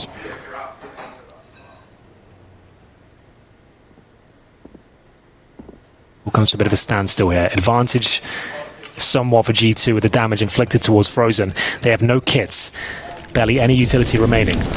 Jax will be throwing a lovely little smoke there. Remember that one. Towards the A side, just to block off any vision from that broken wall position. Molotov towards the sandbags. Can be a spot that catches you off guard if you don't have the Molotov. And up they go, just playing contact towards A. Frozen boosted up. Yeah, is someone going to be baiting for Frozen? It's 𝓲𝓂 holding the line from snipers. A predictable angle, but powerful one. And here comes the execute. They want to commit towards A. They're going to send in 10 first. 𝓵𝓬𝓸, the scout. He's going to be bouncing around, looking for all the information he can gather. Frozen, he's going to have to reveal his location. He can't wait any longer. Gets the one with 16 HP. That's not bad. And 𝓵𝓂 is doing all the rest of the heavy lifting. Double kill, escaping through the smoke, or perhaps not. What on earth is going on? He saw him, but 𝓵𝓂 still breathing, still kicking. Catches 𝓲𝓂. That's big from Lucky. 9 bullets in the mag. He's going to be now, and not enough to catch him. That's a big one from Mouse as they do find their first. It was looking pretty good for G2 at one moment there, but then the boost position from Frozen chucked a spanner in the works and then some. That's such a prime spot when you're low HP as well, because it's so difficult to spot where you are. It's not a pre-fire. You have to really commit before you can even swing out and find him. They go through the hole in the wall, and at that stage, he's ready to get that one frag. Everyone's throwing their crosshair up to that position, and his teammates can find the follow-up frags. I've decided hole in the wall is too many syllables. I know. How do you feel about gap? Let's call it gap. I like it. Is that a gap? You can call it gap. Is it gap? Is it a gap? I don't know. No. I need. It's not a window. It's definitely not a window. It's a board. It's open. It's open and people can jump in it. It's a rectangle. It's a. We'll come back. There's a girder there. Yeah. Let's think. Let us know. Hit us up on social media if you've got a good idea, because hole in the wall. We've been saying that in our games as well. Yeah. We probably could come up with something a little snappier. You just say hole. Hole. Yeah, but I know I like wordplay, and I don't want hole in my vocab. That's probably fair. Yeah. Let's see, though. We do have the AK-47s for 2 members of the French squad, Krieg and another AK lying on the battlefield. They'll be picking them up. And so they invest fully into this one, looking to respond to mousesports first. We could just call it a hole. Nice one, man. Yeah. No, you're an innovator, works. Clearly. Never were the ideas, man, were you? No, man, I think that's solid.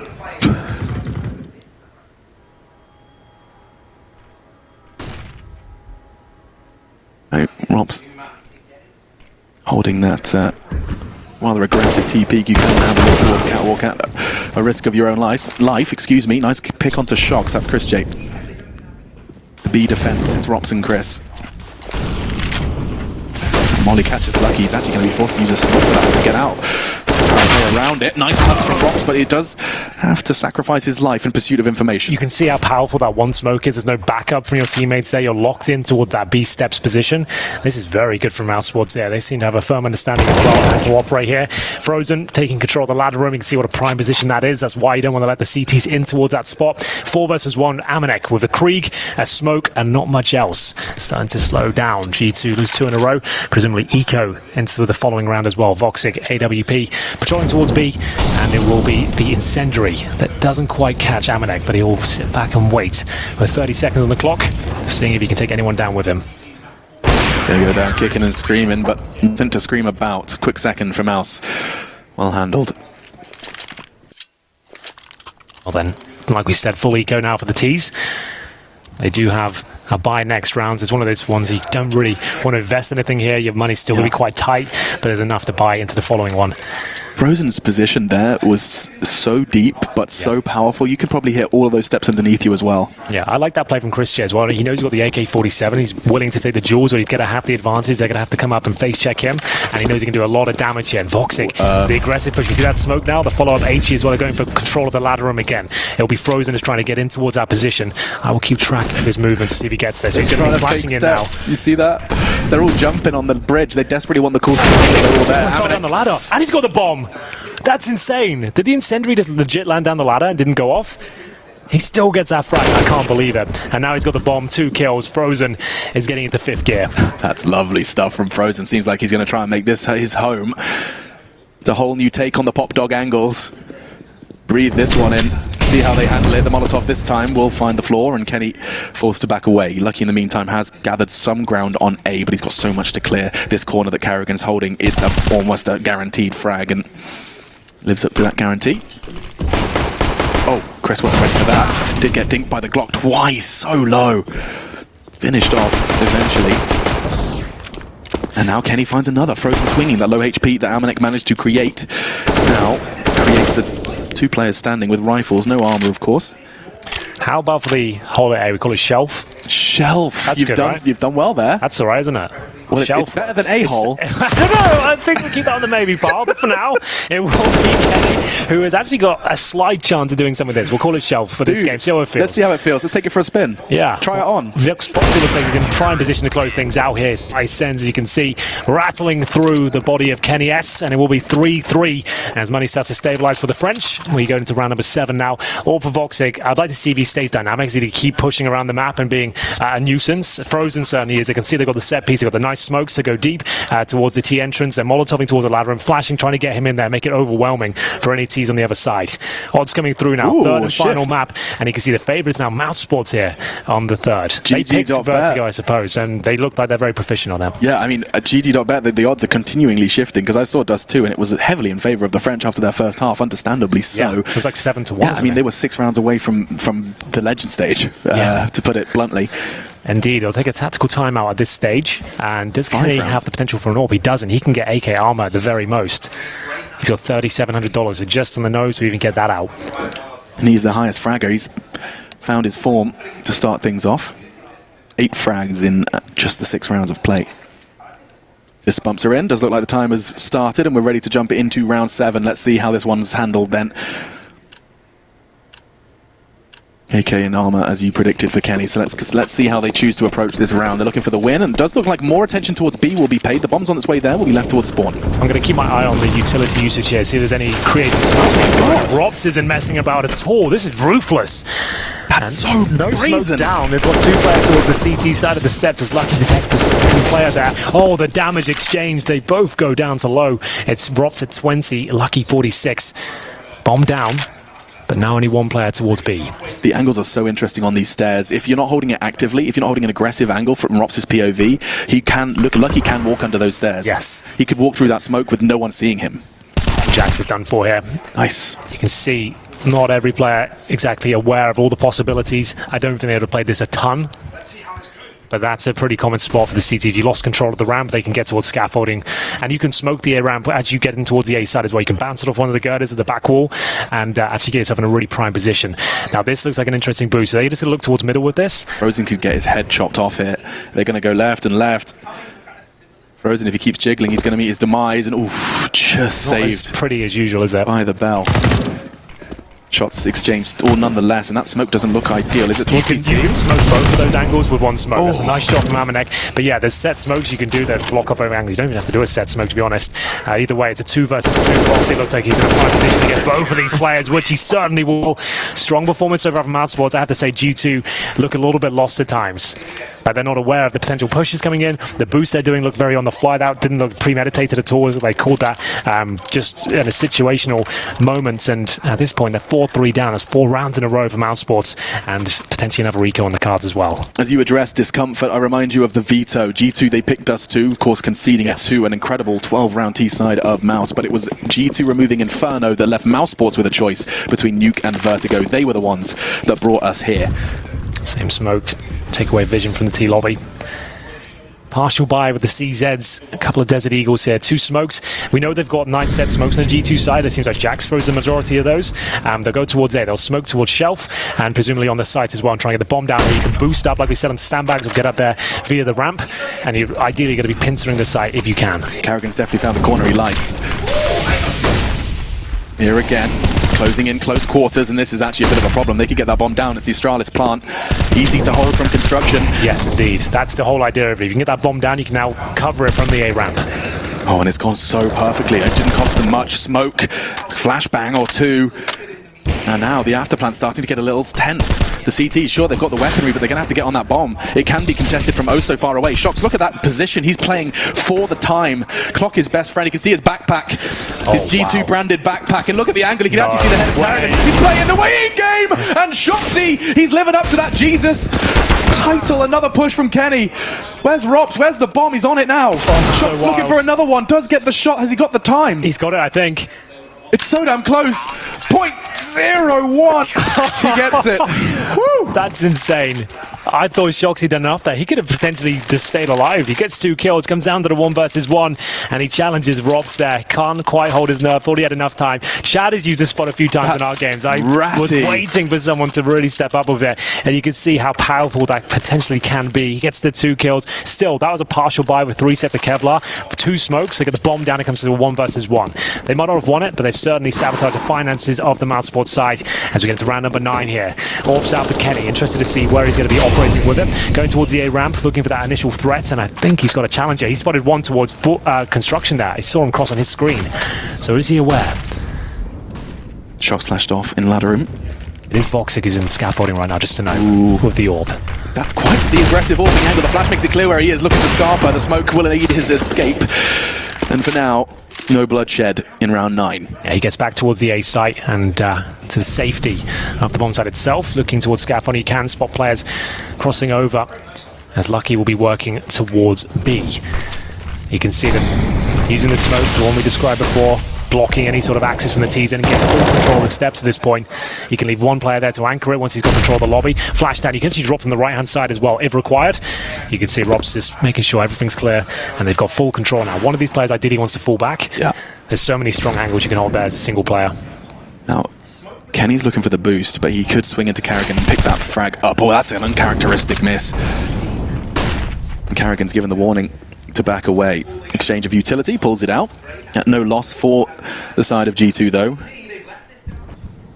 Really enjoying watching the way Chris and ropz have started to communicate about this mid B. ropz has got such a prime position there. This is such a wild one because you can't really check this from middle unless you fully commit and you're looking to get up there yourself. Shox in that Max turn, finds Element close, tanks up Shox, can't convert. Oh, that was worth 2. chrisJ is going to be tested here. He's actually in a lot of trouble. He's in some hot water. Fortunately, Frozen's found Shox inside the map, but the main body of the assault is coming towards B, but 𝓲𝓂 supporting. Nice. And mousesports, no sweat. 4 still standing, and that will be the 6th. That's well recovered there. I thought ropz's position was enough to win it single-handedly. You could see how confusing that was for the T's. As soon as he starts appearing from that position, they have no idea because they can't see him. He's on the ledge towards B. He swings out, finds the first. I feel like he should have got the second by his standards, but overall, still well held. chrisJ, solid as a rock towards the B site. The B site as ever, and he gets the 1 kill, hides, turtles up, and 𝓲𝓂 is there to catch anyone crossing over towards that side. So a tactical pause from G2, and we go 6-3. 6 rounds in a row, just a note from mousesports. It's the reason they wanted to play this, but looks things. Certainly seems that way. The pistol success from G2 short-lived, converted into 3, and yet to get off that mark.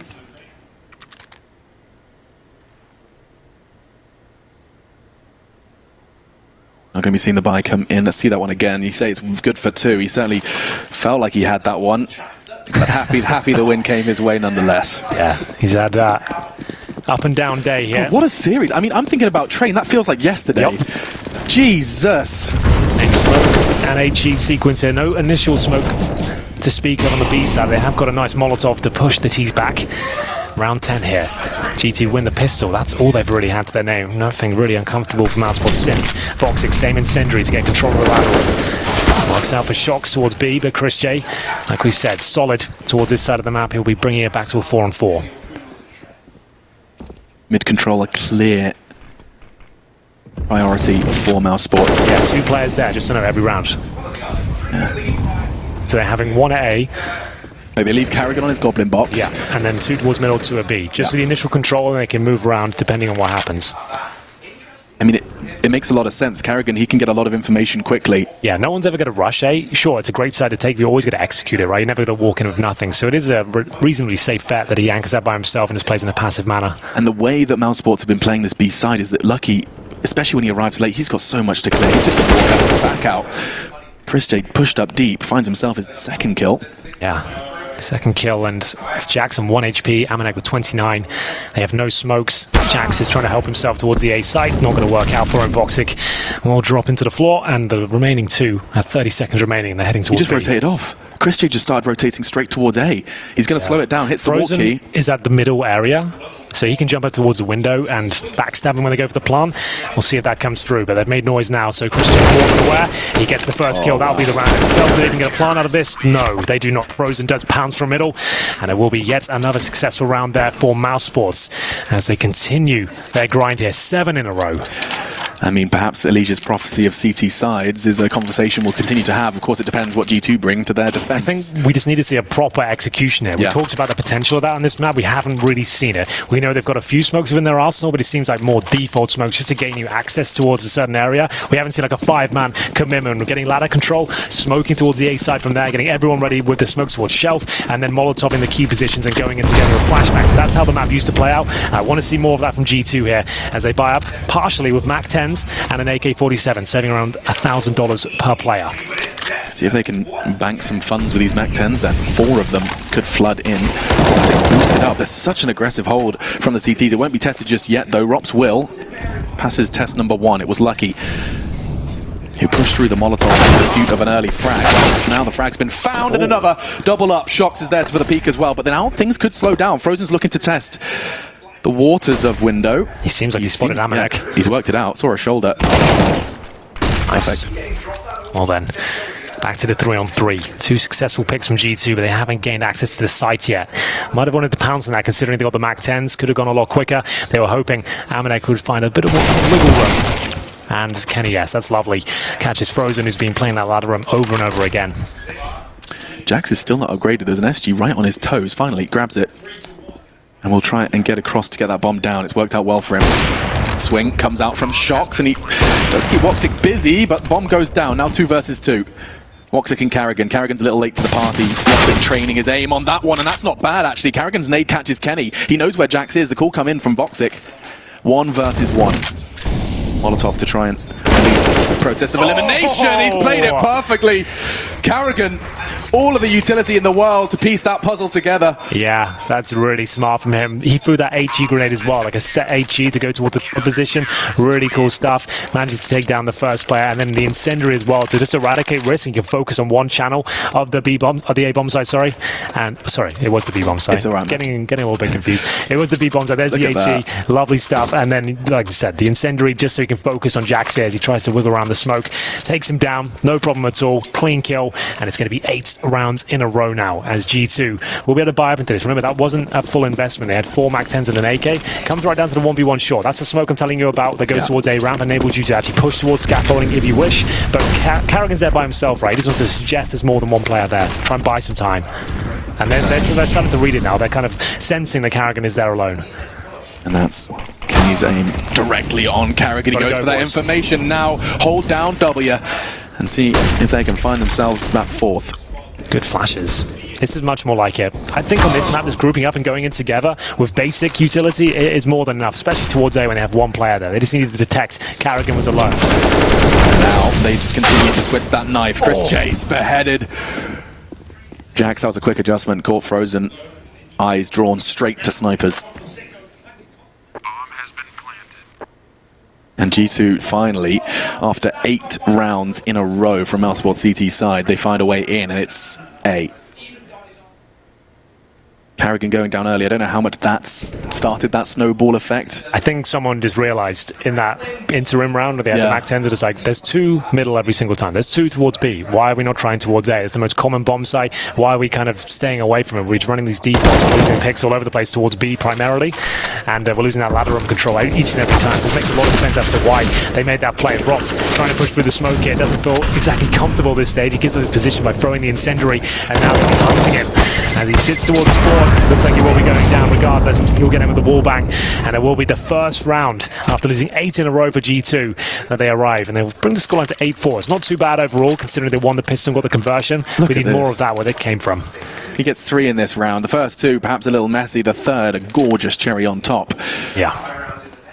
And immediately in response, mousesports, after winning 8 rounds in a row, they lose 1. Makes no sense not to call a timeout at that point. Well, they don't have enough for the AWP right now. 𝓵𝓬𝓸 has 5,500, but 𝓲𝓬𝓸's already invested in the M4 and 𝓬𝓸. With no nades, no kits, they are going to buy into this one. It suggests we'll have to see something a little bit more avant-garde from the CTs. Maybe an aggressive push somewhere, try and get that first pick, just try and maybe even send 3 players towards the A ramp now, considering they think 𝓵𝓬𝓸's alone. You do the same smoke with 3 players down there, that could be an idea. That's the kind of play you want to see with this sort of setup. You've got no utility, no AWP. For Mass and one of your players, you want to go for a quick pick and just change the pace of the game. Plenty of options to do so. Here are the frag leaders so far. We've got 𝓲𝓬𝓸 on 15 kills, really stepping it up as this series goes on. A train, he was non-existent, but really has warmed his way into it. Canion with 12. Seems to be quite proficient on 𝓵𝓬𝓸 as well. As against round number 13, a swing round. mousesports lose this. GT right back into it. Certainly, Frozen, very aggressive take on middle. This has been his love child on the CT side of 𝓵𝓬𝓸. Chris actually quick to catch Lucky after making his presence known onto ropz. That's such a cool smoke. That Molotov didn't necessarily clear all of sandbags. I want to see that one again. If it did, it likely could have dripped in and covered all of that. Review it later. 𝓵𝓬𝓸, you'll never guess where he is. Goblin box. I think he's trying to make a case to call this corner 𝓵𝓬𝓸. Early days, but nice frag. Catches shocks on the cross. All members of G2 here. And the beauty of 𝓵𝓬𝓸 is that flank is always something you have to be worried about. Nice work from 𝓵𝓬𝓸. Jaxi steps right into the crosshair. Disappointing finish here from G2. 1 by 1 into the position you know he's already at. You've got flashes, at least flash him first before you go for it. And you can boost. I mean, where 𝓵𝓬𝓸 is, you can throw his teammate up on that box, tags him up, but it's not enough. Kenny, quick on 𝓵𝓬𝓸. 1 versus 3. From the lead fragger for G2. Got a signature weapon and the magic stick lives up to the name. It's looking great. Frozen on the dankest of flanks. Well, but hang on a second, Kenny, he's too smart for this one. He's got the bomb and he realizes with all the information available to him, there's no way Frozen's not going to be behind or in close pursuit. This is such a huge round. If Kenny wins this one, with a 1 versus 3 as well, not only does it break the back of mousesports financially, they'll be in such good state going forward as well. There'll be only 2 rounds left. mousesports will have to take a tactical timeout and work out the next approach. For now, Frozen has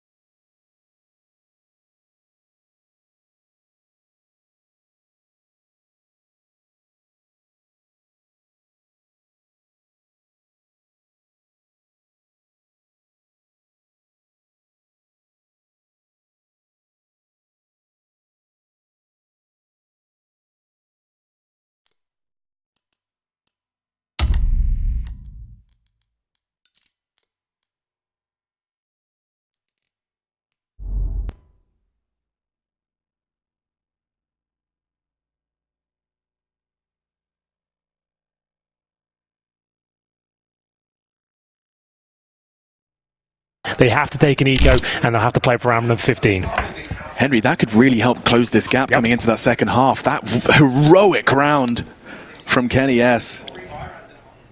That's going to have implications for the rest of the half. G2 poised to seal the deal, at least here in the next one. Nothing for the CTs to muster.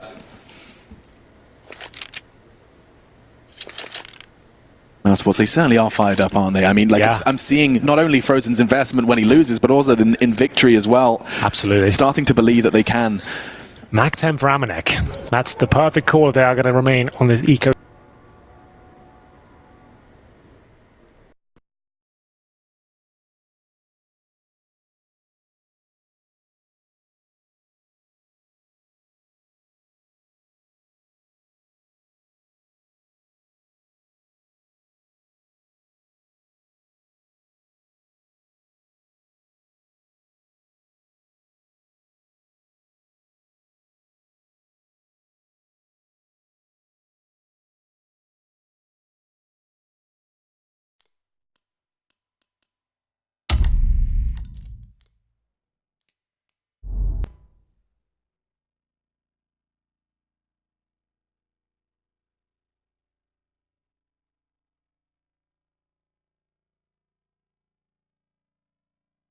Your Yes. arrival time gives the CTs more of a chance to set up. It's one of the many reasons why this is being described as somewhat of a CT-sided map, or increasing the CT side of it. Nice practice from 𝓦𝒆𝓵 doing the KZ server. He's got a smile on his face for it. Well then, at this point, only 𝓦𝒔 can really justify hunting them. Yeah. Giving them a Mac 10 is probably beneficial at this point. You don't really want that for the final round. He's going to get rid of it whatever happens. And if you can get some extra cash, that's great. They're not exactly going to need it at this point. But every little helps, you know. And he gets it. He can throw away the Mac 10 now if he wants to. Off the side of the map, I imagine. Do not want that for this round. He's got 7k here. He goes to the Krieg. Final round, 8-6. G2, look like they are out of this after the pistol victory. They were 8-3 down, and now it's 8-6, looking to take control against the MP9 of 𝓲𝓸. No wall for 𝓦𝒆𝓵. They do have the utility they need, but once again, it's one of those rounds you might see something a little bit more aggressive from the CTs, knowing they have to get an opening kill. Maybe they go for a push towards B. We haven't seen that CT spawn smoke from them at all, so they're not using that. No, but they're doing it a much different way. They're actually choosing to throw the smoke late, yes, and then lock in and double peek the T's that chose to extend. Two players there at the start. If you had to anchor that side of the map, I would have liked to see more variations of setups here, but it's very early days in this.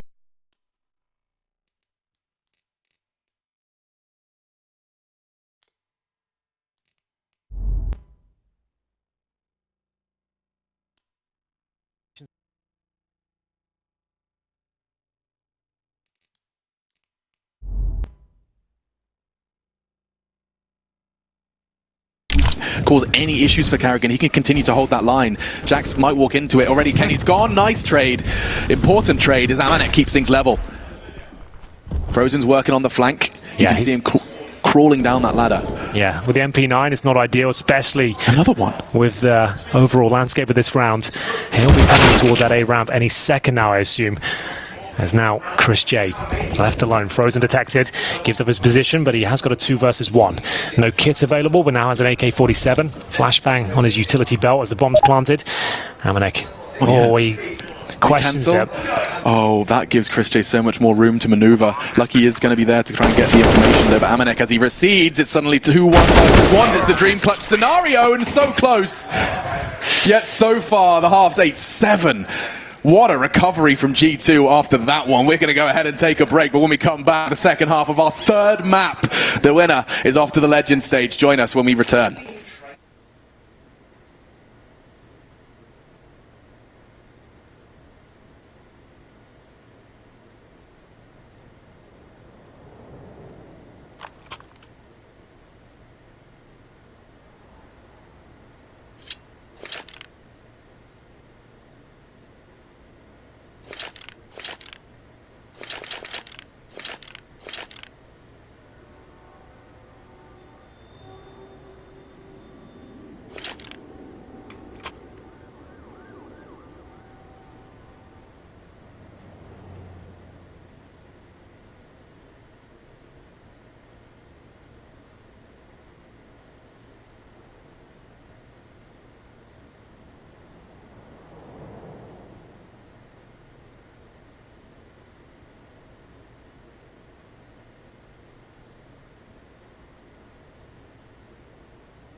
𝓲𝓸 on the half. It was G2 who were up against the ropes, but heroism from Kenny S ignited 4 back-to-back to keep the half level. 8-7. It's 𝓦𝒔𝓬𝓸. The winner is off to the Legend stage, and heated discussions transpiring as they realize the next half of Counter-Strike could be the make or break moment. This is it. Both of these teams currently 2-0.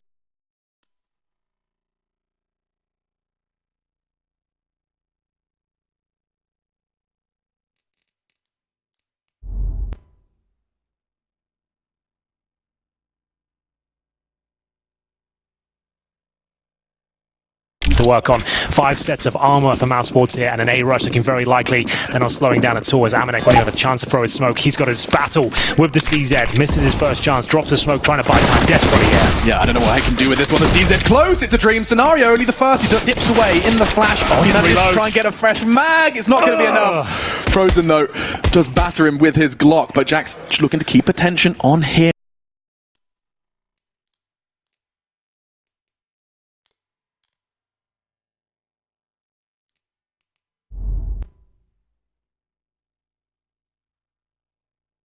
He can find himself as double digits at least. Looking for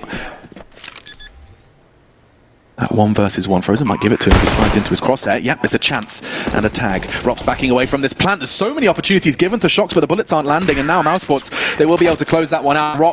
all ropz with that one. He found them a way back in after some fantastic start from G2. This is a really hype game now. It's going to be a lot of fun. It will be ropz to close things out there with 3-piece as he works that Glock to magnificent effect. We have got G2, presumably the eco in the second round. I wouldn't want to see a force buy here with Deagles. Let's get the guns out next round and see what can be done, as mousesports will be bringing out 2 AKs, 2 Galils, and 1 MP5 in the hands of Frozen here. So nothing really invested apart from a flashbang from G2, and they'll be focusing their efforts towards A. So maybe a boost. Actually, it's going to hold up towards the elevator room, and it looks like mousesports might be heading this direction. At least they'll hold a default for now. They're not going to overcommit. Here's an interesting conversation to have while these USPs try and do something. The sound cues. I just saw ameneq quickly, as fast as he could, get to that corner to see if he could get the numbers on the steps on that bridge. You really can hear everything from everywhere. You've been playing a lot of mid. I mean, you can get a lot of info. If you've got decent headphones, which I know is something you struggle with, you can work out. As long as you can handle the verticality of the map and you've got a decent headset, you can work out and get a lot of information from footsteps people aren't even aware they're making. Yeah, I mean the rotates especially. Yeah. There is almost a necessity. You have to start making noise for some of these rotates, these surprise changes, and therefore perk your ears up. Oh, they could have boosted over that smoke. Instead, oh, it's a 5-man flash push. That flash, how far is it going to get them? The answer's nowhere. It was a nice try. I'll give them that. It was looking pretty tasty at one point. The flash is spot on. There was 2 players there. 5 of them come through the smoke, but they come out with a grey screen, remember. And there was the safety of the toolbox to provide a little bit of cover there. And overall, it will be double digits first for mousesports, and G2 able to buy in round number 18 here. We get into it.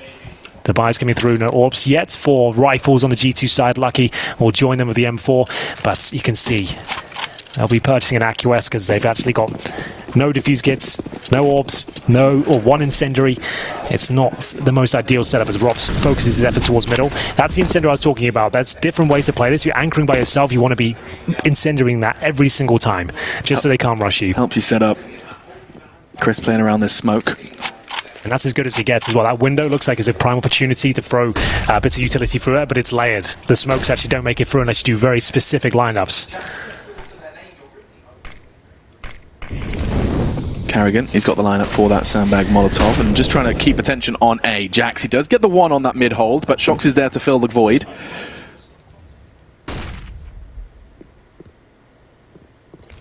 Sick with that trade now. This is nice work from Shox actually getting this corner. And he's managed to profit from it. Frag for Shox, frag for Jax. As the dust settles, it's 4 versus 3. That could change quite quickly, though, because they are starting to make a beeline for B. Rather appropriately. Smoke will land, but that forces them down the 1 channel that Lucky could perhaps do huge damage from. How is he not dead? Carrigan perhaps forced off by the flash as well. It caught Lucky, perhaps it caught them both. Now the bomb's not got to go down. Carrigan's going to be doing that. Frozen desperately trying to keep his teammates safe. The gap has been closed somewhat by Shox on that smoke. Chance to breathe. Carrigan gets an M4. They have no utility remaining. And 3 kills to find. It's a flank again. ameneq. He's going to get 1. That's a horrible little angle. And it will be Carrigan now defending.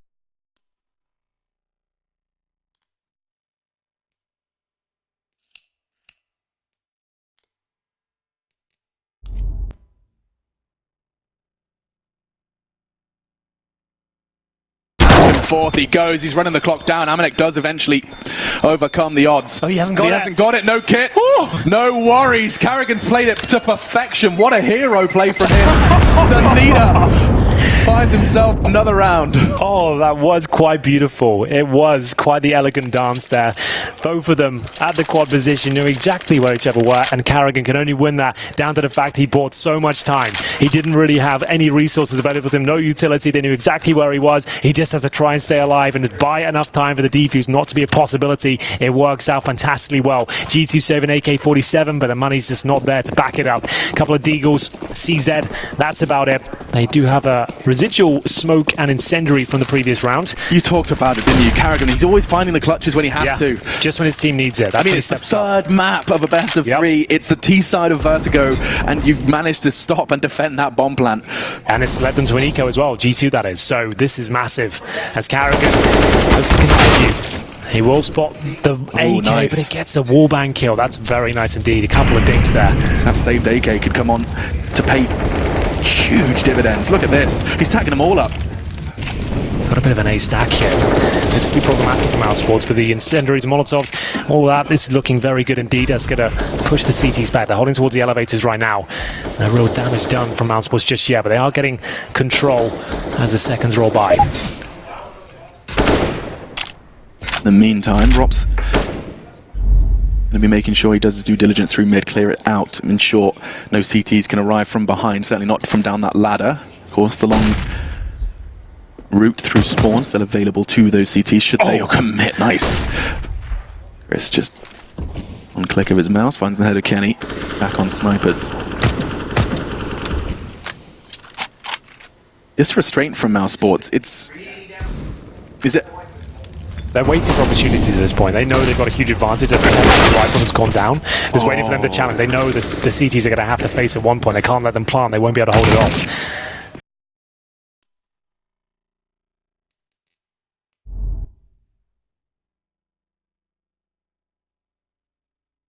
Has been very good today, you're right, but he hasn't looked his best on 𝓬𝓸𝓸. Looking for a one tap and doesn't look like it's going to happen. Looks like everything's under control for mousesports. Yeah. Thanks to Chris J especially. Huge work from him.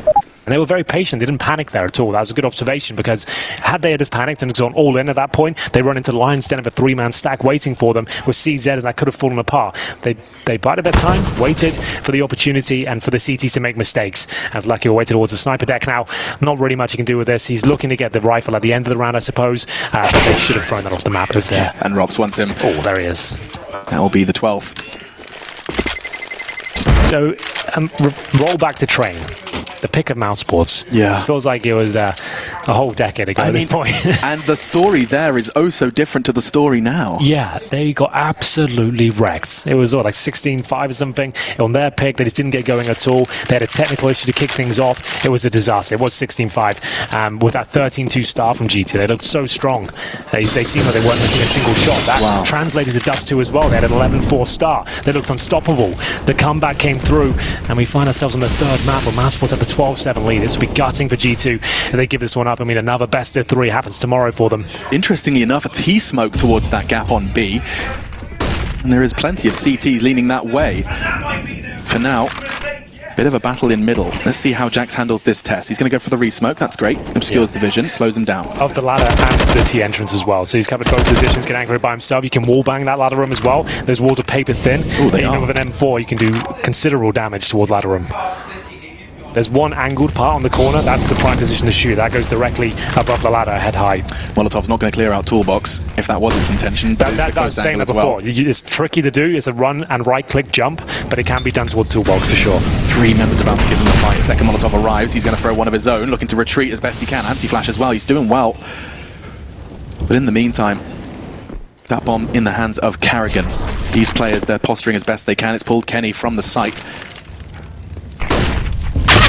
Flashing Jax in, a bit of a mid-round aggression, and it's going to cost them. G2, they're trying to find a way to get that early advantage, but it's just not being found. Instead, now mid has been conceded. Kenny, all he can hold is the boost.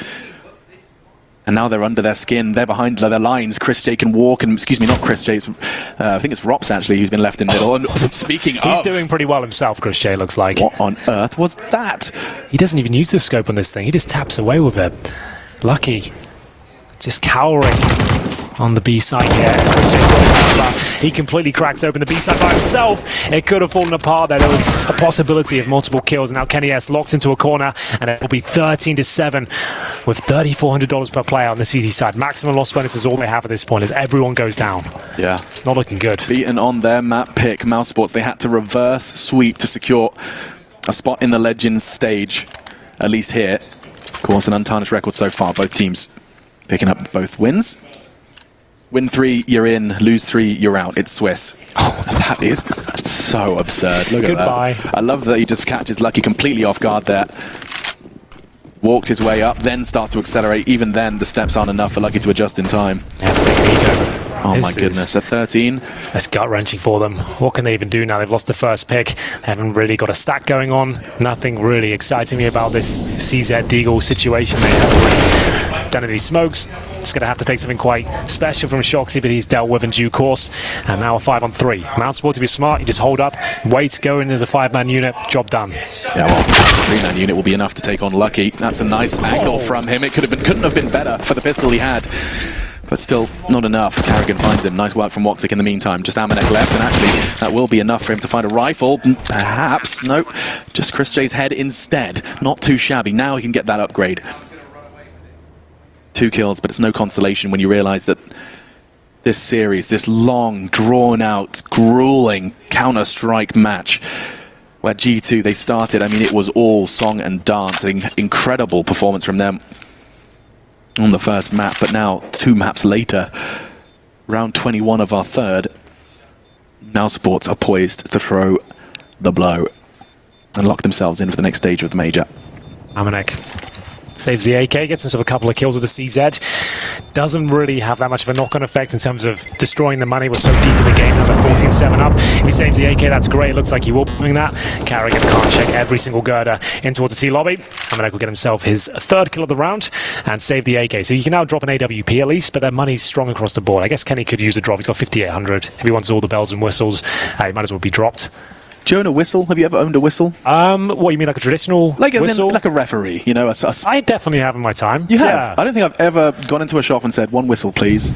It's normally the kind of thing you get in like Christmas crackers and stuff like that. Oh, that's fair. And I remember having whistles a few times in my life, actually. Yeah. I can whistle very loud with my fingers as well. But of course, we're not going to do that right now, but maybe after the broadcast. But like weird flex, but okay. Yeah, it is a weird flex, but I can do that, and I know you can't, so maybe there's a problem. Oh, okay. I didn't realize we were going to be revealing my flaws to the world. Look, man, if I'm going to reveal anything, I think you've got it pretty lightly with the whistle.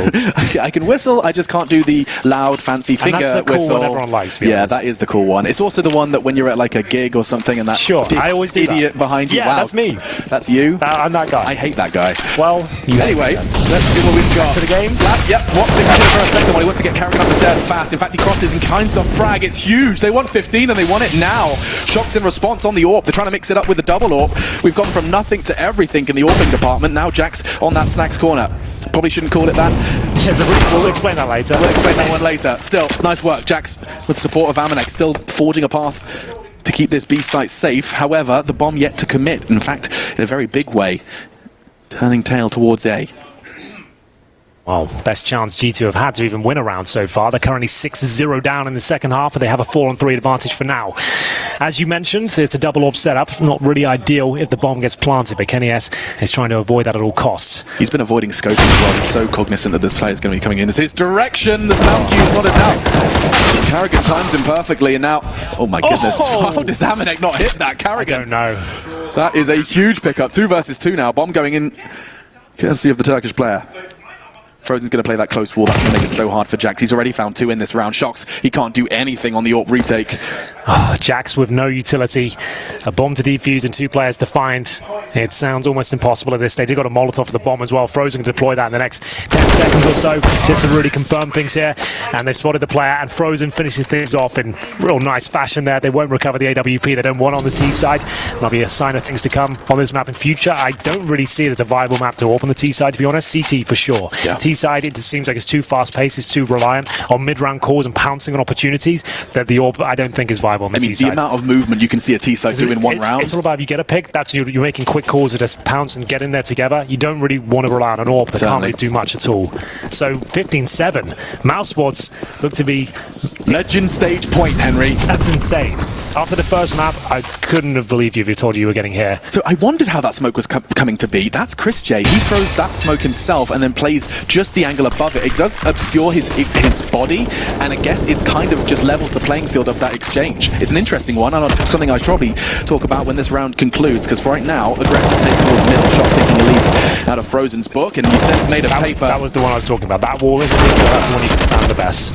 Interesting. And now ropz does come out of his hidey hole, but he's met by bullets. A hail of lead from Jax and his AWP. Oh, 𝓬𝓸𝓸. Grey screen. Now forced to watch as 3 members of his squad look to make it 2.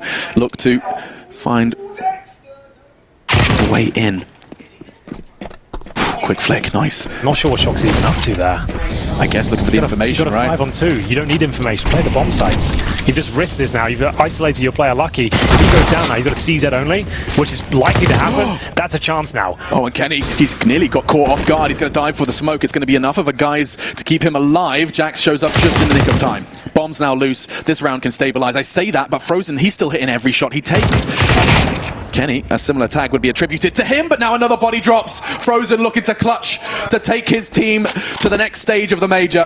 Oh, a bit of style as he makes his way towards CT spawn. I'm sorry, this all stemmed from that Shock's push. Didn't have to happen at all. A crazy flick nonetheless from 𝓕𝓗 to get them in. It was now, excuse me, it was Frozen. He started with that shot onto Shock's aggression, and now he's looking to clutch versus 𝓬𝓸𝓸. 𝓬𝓸𝓸 picks up the kit. That's a start. Right, what's happening here? I got you, bro. I can work off this. You can do this one then. This confuses me when this comes up. I can use it. I've got quick eyes, I promise. 𝓬𝓸𝓸 from the elevator side. Frozen, he's going to have the perfect angle. It's all about timing here. And actually, 𝓬𝓸𝓸 has the gap. He's going to be pushing Crane. They're going to meet right here, right now. Frozen's done it.